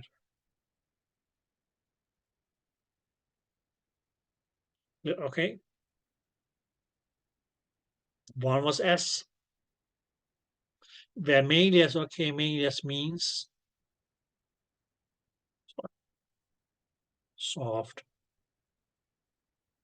tissue.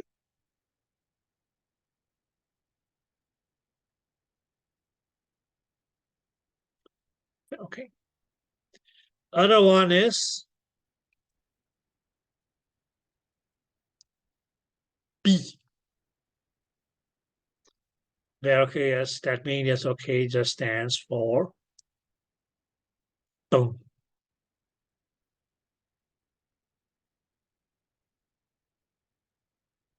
Yeah, okay. And in some instances, yes, okay, they may yes, okay, go for a specific bone, C, which is going to be your cranium.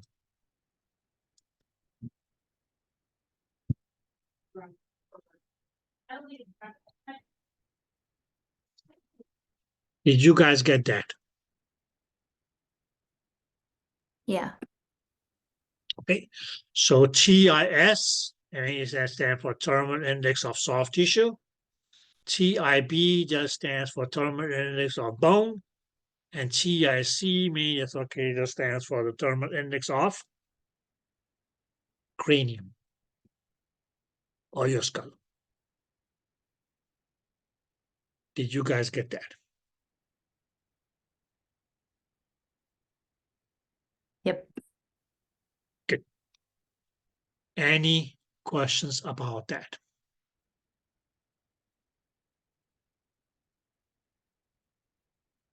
No. Okay, guys.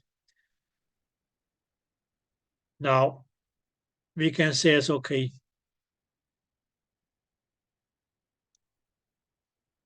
So these are mainly just going to be as okay numerical indicators of the likelihood of rise in temperature. Okay, in different tissues, bones, soft tissues, and cranium. Now, guys, different tissues. Okay, different tissues may warm up to a different extent, all dependent upon the amount of energy. Is that clear? Okay, let's say that, okay, we put a bone and soft tissue side by side. Let's say that we have a sample of bone.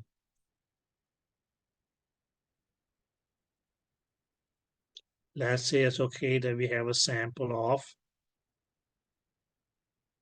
soft tissue.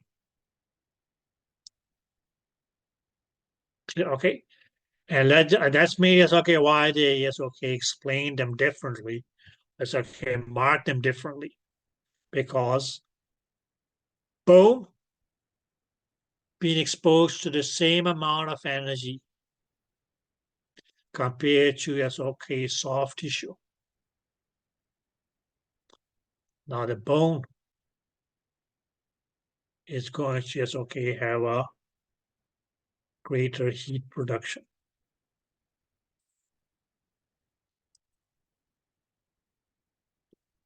And soft tissue is going to have okay as a lower heat production.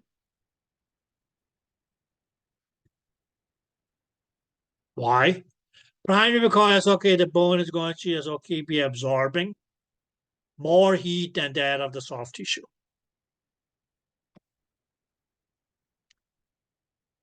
Did you guys get that?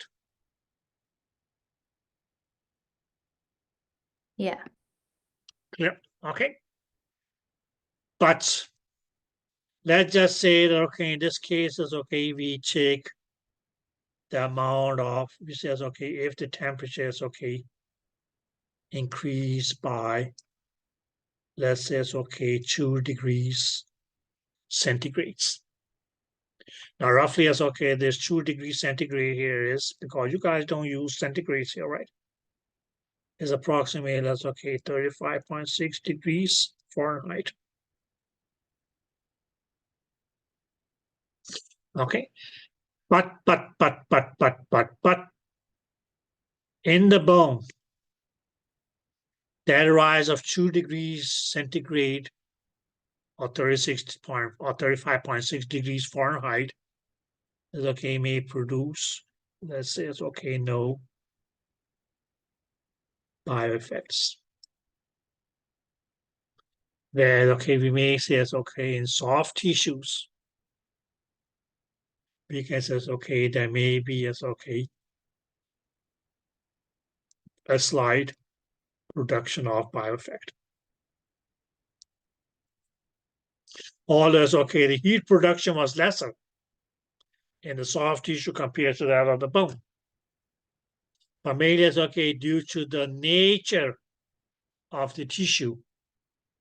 You has okay a slight rise in the temperature compared to that of the bone is going to as okay produce bioeffects.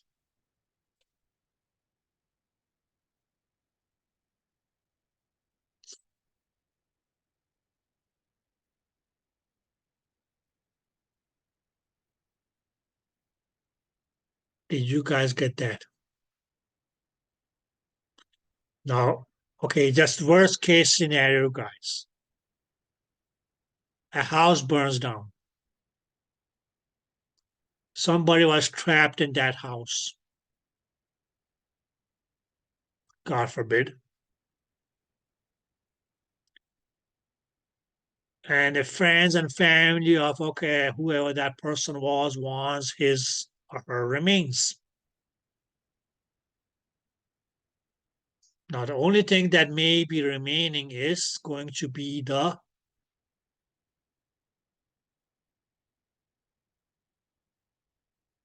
Bones. bones. And you say, but what about all the flesh? All the organs, the liver, exactly. Well, okay, that does turn into ashes. Why? Because even as okay, that's okay, okay. But they start just okay, get damaged or burn as the temperature rose. Yeah, okay. So a similar rise in temperature in bones is not going to cause much of a biologic effect on the bones. But that similar rise of temperature may cause or start to okay affect your soft tissues.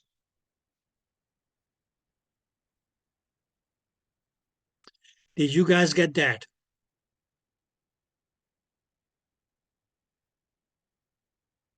Yeah. Okay. Okay. So not to talk about as okay infant tissue, because that is even more okay sensitive to energy, or as okay in this case as okay high heat, sound energy, which becomes heat energy compared to that of adult tissues. Okay, but what they mainly say is okay that we don't want the temperature of any tissue to rise more than or have a rise of more than 2 degrees. Because that is actually okay the point at which okay tissues can start to get affected. But is that going to happen? Probably not.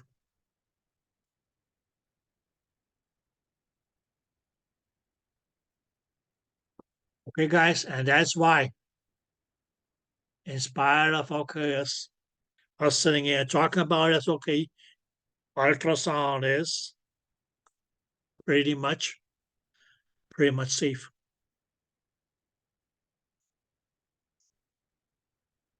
Because as I said, it's okay, you have to be exposed for up to 72 hours non-stop. Who's going to be doing that scan? Non-stop for 3 days at a maximum, just to cause okay the amount of sound energy to okay be enough to cause the rise in temperature. Okay. Now one of the tissues in even okay in an adult person that may be okay very sensitive to rise in temperatures is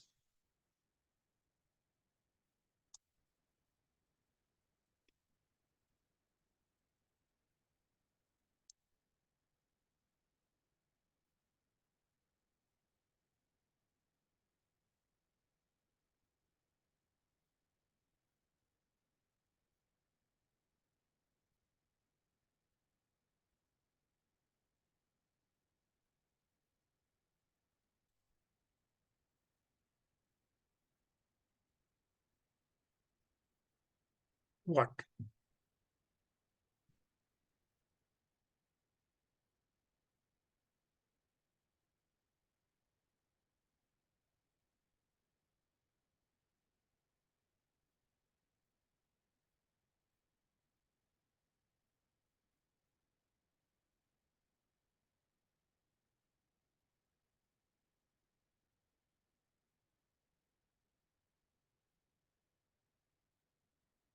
The testes. That's why they are kept in the scrotum, to be kept at a temperature lower than the body temperature. Okay, so even as okay a rise of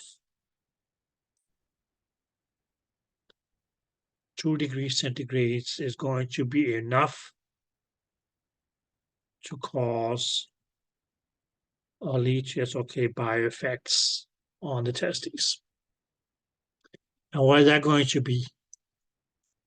What will be the bioeffect on the testes? That they may lose their capacity of producing sperm.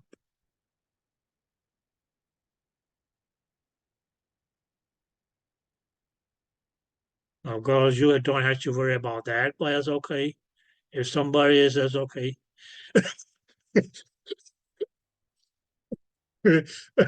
But that's okay.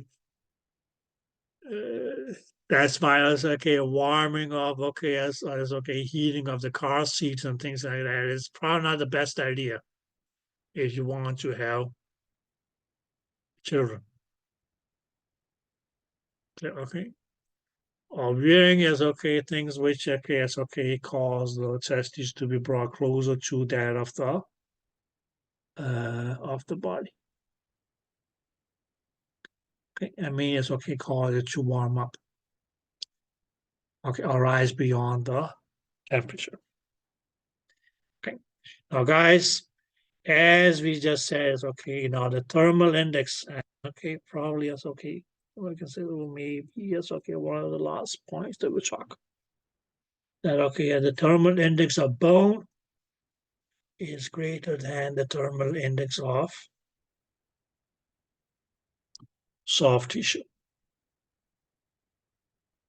which mainly means that, okay, yes,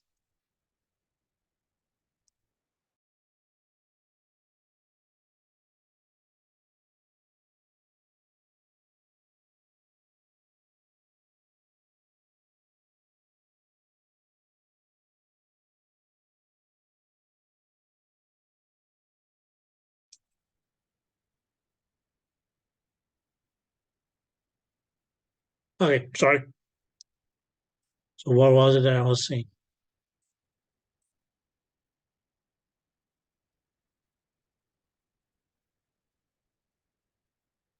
Thermal index of bone is greater than the thermal index of, sorry,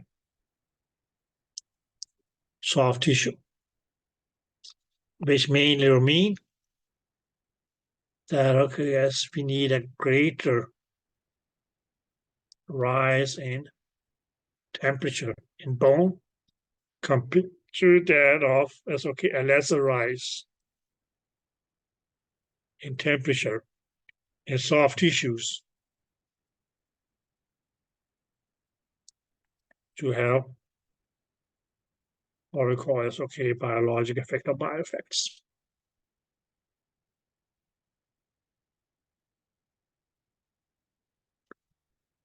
Did you guys get that?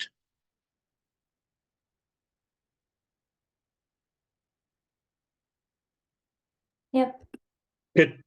Now, one last question that I usually ask my students, and why wouldn't I ask you guys? Let's say that this here is a bone.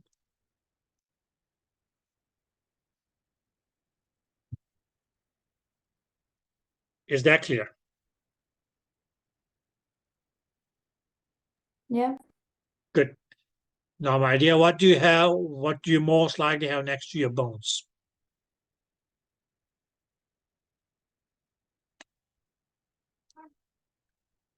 Muscle. Muscles, exactly. So that says, okay, that we have this muscle here. And we're just going to say, okay, this is going to be muscle E. Is that clear? Yep. Good. And okay, right next to muscle A, do we have another muscle?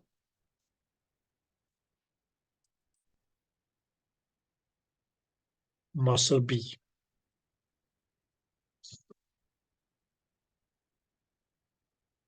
Did you guys get that? Yes. Good.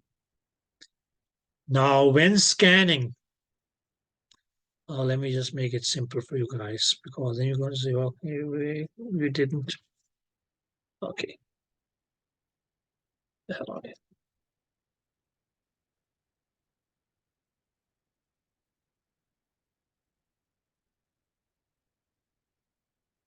Let's say from here. Well, my question is going to be, as okay, is it going to be muscle E or muscle B that will have a greater thermal index? And once you get the answer, then my question is going to be why or how.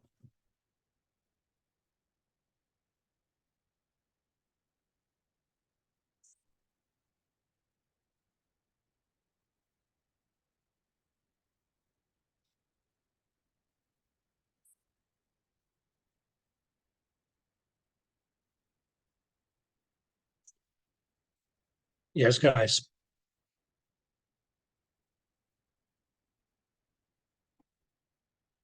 Guessing right doesn't hurt, and guessing wrong doesn't hurt either.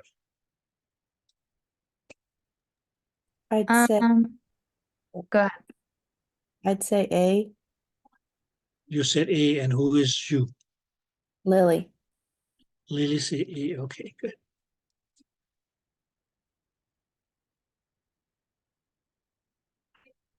Yeah, I was also gonna say A because, or do not want the reason. Well, okay, let's just cast our roars first. Okay. Also A. Who's that, Maria? Christina. Also Christina. A. Okay, good. Okay, you go with A too. Okay, good.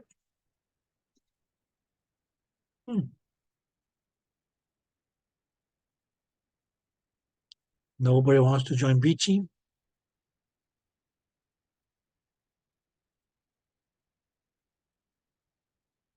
A. You go with A too. Okay. Christian, okay.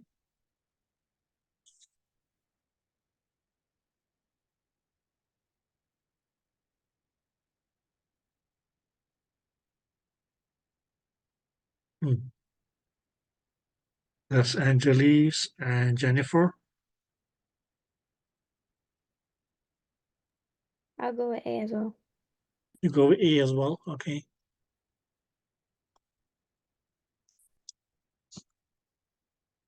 Yes, Jen. What do you have to say? Me? Yes, my dear. I'm gonna go with A. You go with A as well. Okay. Shit. Okay, I guess nobody went with B. Now, may I ask you, why did you choose A and not B?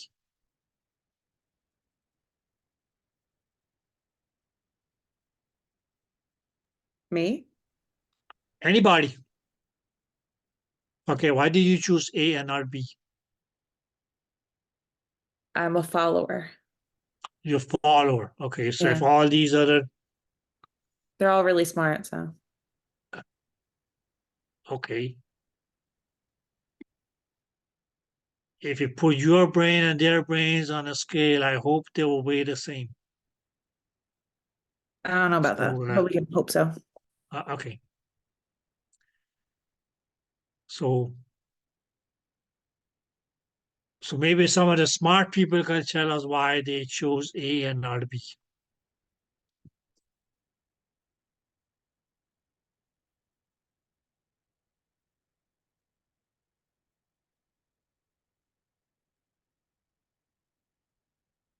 Because it's closest to the bone. Okay. And what does that have to do with it? Because the bone has more heat production. Okay. And what's going to happen then?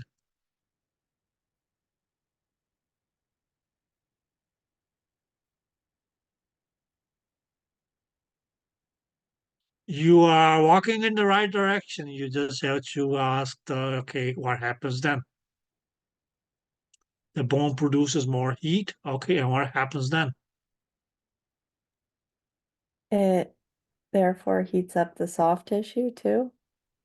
Because it's next to it. As a result of radiation, right? Did that make sense? Here we go. That's why.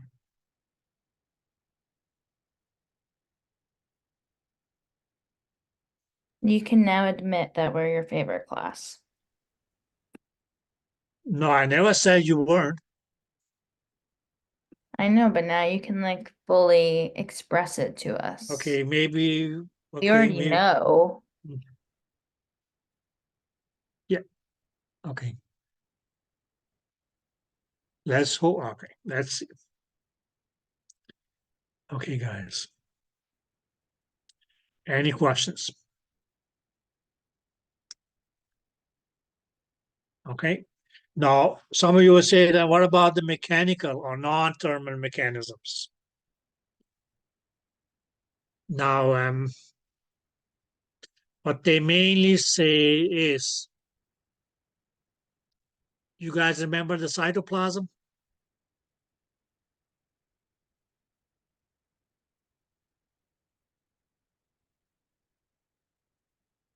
Cytoplasm is that a term you hear the first time? I hope not. Okay. But what they mainly is okay, well, okay, the theoretical thing about it is that what they say is that okay, even that cytoplasm may have microbubbles. Clear, okay. And what happened to us, okay, now as a microbubbles here is okay, we're not talking about contrast agents. Okay, not that kind of but mainly as okay, just small as okay, bubble-like structures. Okay, which could get affected by the pressure differences that the cells in the tissues may get exposed to. And due to that, may do as the microbubbles, contrast microbubbles did as a result of the increased pressure. Pop. And on a bigger or smaller scale, the tissues may get affected or damaged. That's pretty much about it. Okay.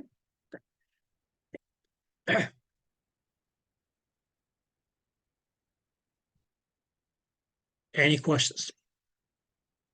Now, the main thing that you will have to remember here is, okay, as the relationship between your mechanical index and the frequency. Okay. What was that? Inversely, so you can make it as, okay, a lower frequency transducer will create have a greater mechanical index compared to a high frequency transducer.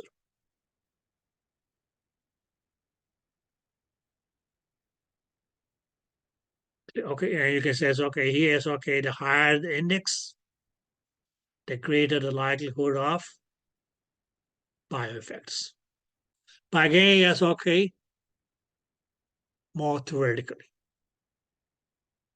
Okay, the actual is okay, important one is okay in terms of bioeffects is still the thermal index. How much heat or rise in temperature is it that there may cause, that's okay, that may happen in a tissue.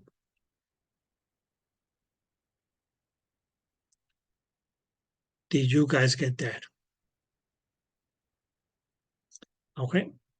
Now the system pretty much okay automatically will choose or is okay pick up the tissue.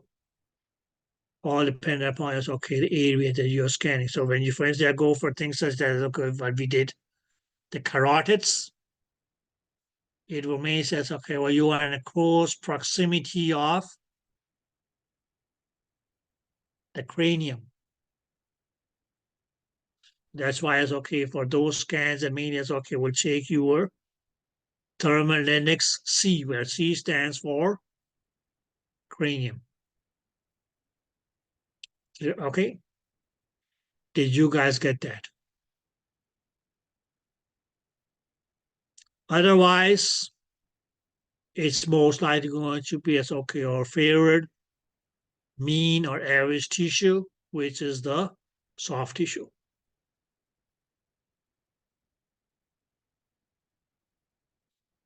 Okay. Unless and until it's okay. Otherwise, okay. Bones most likely as okay if you go for as okay scanning of muscles and joints. And that's becoming more and more and more in to scan, not necessarily muscles, but joints, to look for things such as shoulder ligaments, ruptured discs, and meniscs, and all those things.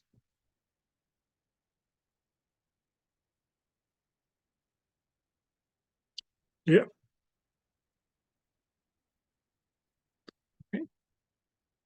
Now, guys, one last question. and just think a little bit of everything so far.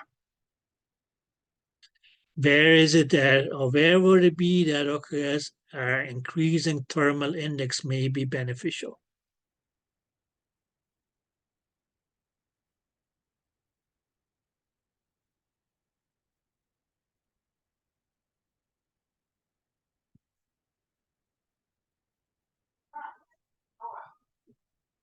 In the muscles for therapeutic. Therapeutic. Clear, okay.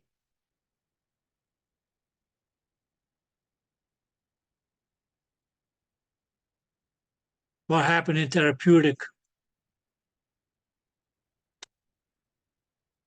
Ultrasound, that's what you want to call it. Continuous view, right? Okay, no breaks, no pauses, non-stop. Or what was it that therapeutic transducer was going to do? Continuous is okay, transmit energy, okay, and more you can say says okay, the more energy would get absorbed, more heat produced, and that is okay. Rise of the temperature actually is okay, may soothe. That's okay, minimize or reduce the pain. Okay. Now, please keep in mind, guys, that's okay. Cold compresses only works for the first 2 hours after straining an ankle or something like that. Because its primary point is okay, its primary purpose is mainly is okay to minimize the swelling.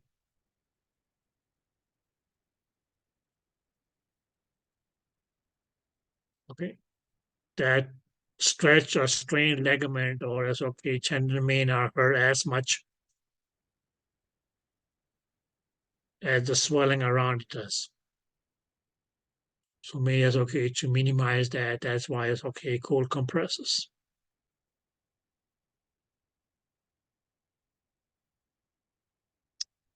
Okay, guys. You guys want to talk a bit about epidemiology?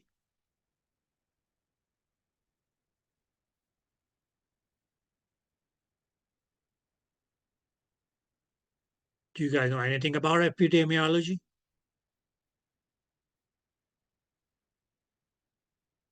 Any good current example?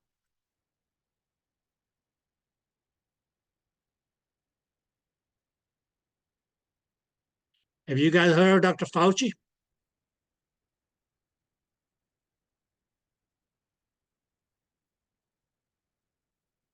Nope.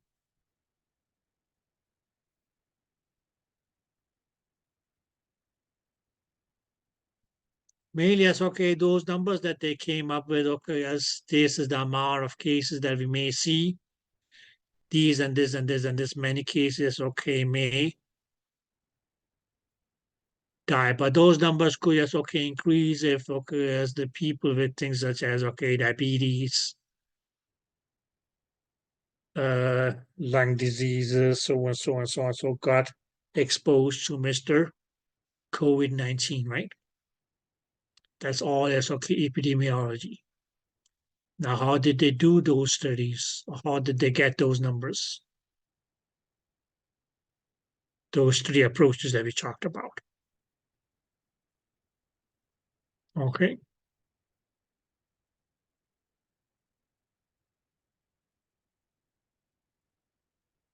But what is going to be the difference between this okay an epidemic and pandemic?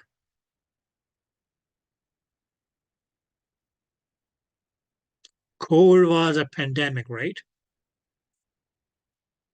Why was it pandemic, my dear?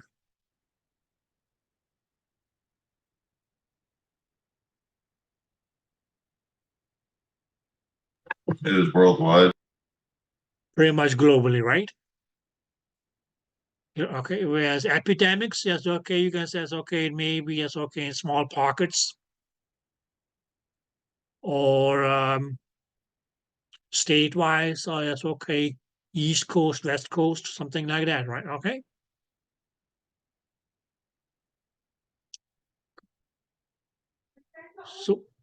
No, well, I'm a so.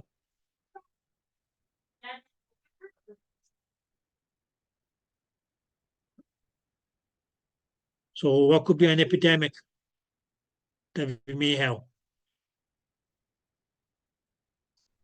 Obesity. Have you guys heard of the opioid epidemic? What is that?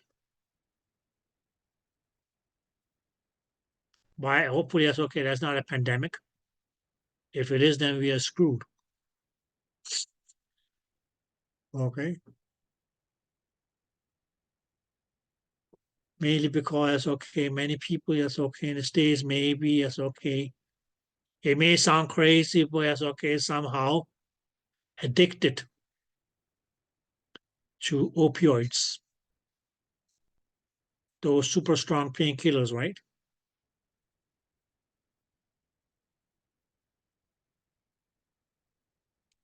And why is that?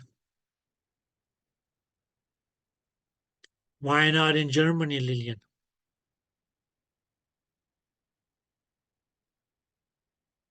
Have you ever strained your ankle in Germany? No, No, okay. Have you met somebody who strained their ankle in Germany? I'm sure my mom has. Okay. Did she go to the emergency room over there? Yeah, probably. Okay, good. Did they give her something like Percocet? My guess is probably not. The answer is not just probably, they wouldn't. What they may just will tell her is, okay, just switch on, is okay, or alternate Tylenol and ibuprofen. So that's why they don't have an opioid epidemic over there. And we have it here.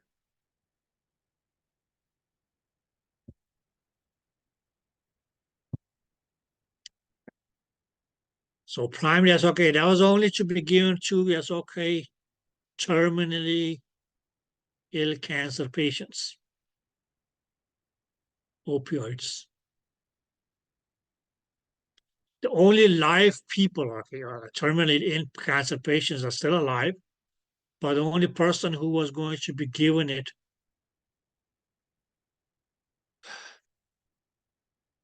are given as okay opium or as okay morphine, as you call it. But it's okay for short periods is people with acute pancreatitis. That's it.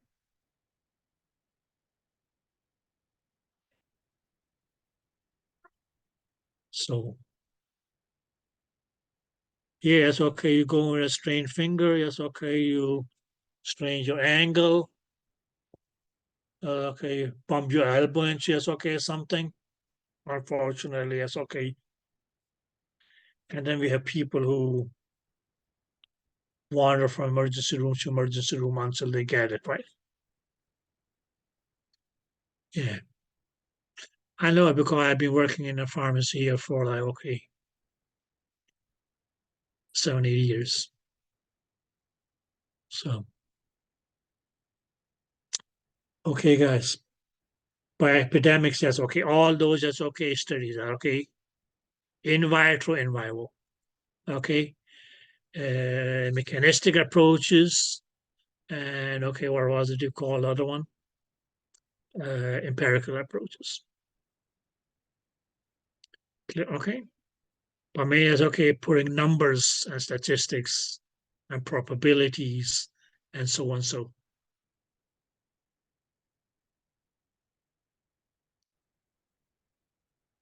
okay. Oh, yes, okay. The spread of, okay, a certain phenomena. Okay, dear students, this was all that I could say for ultrasound physics.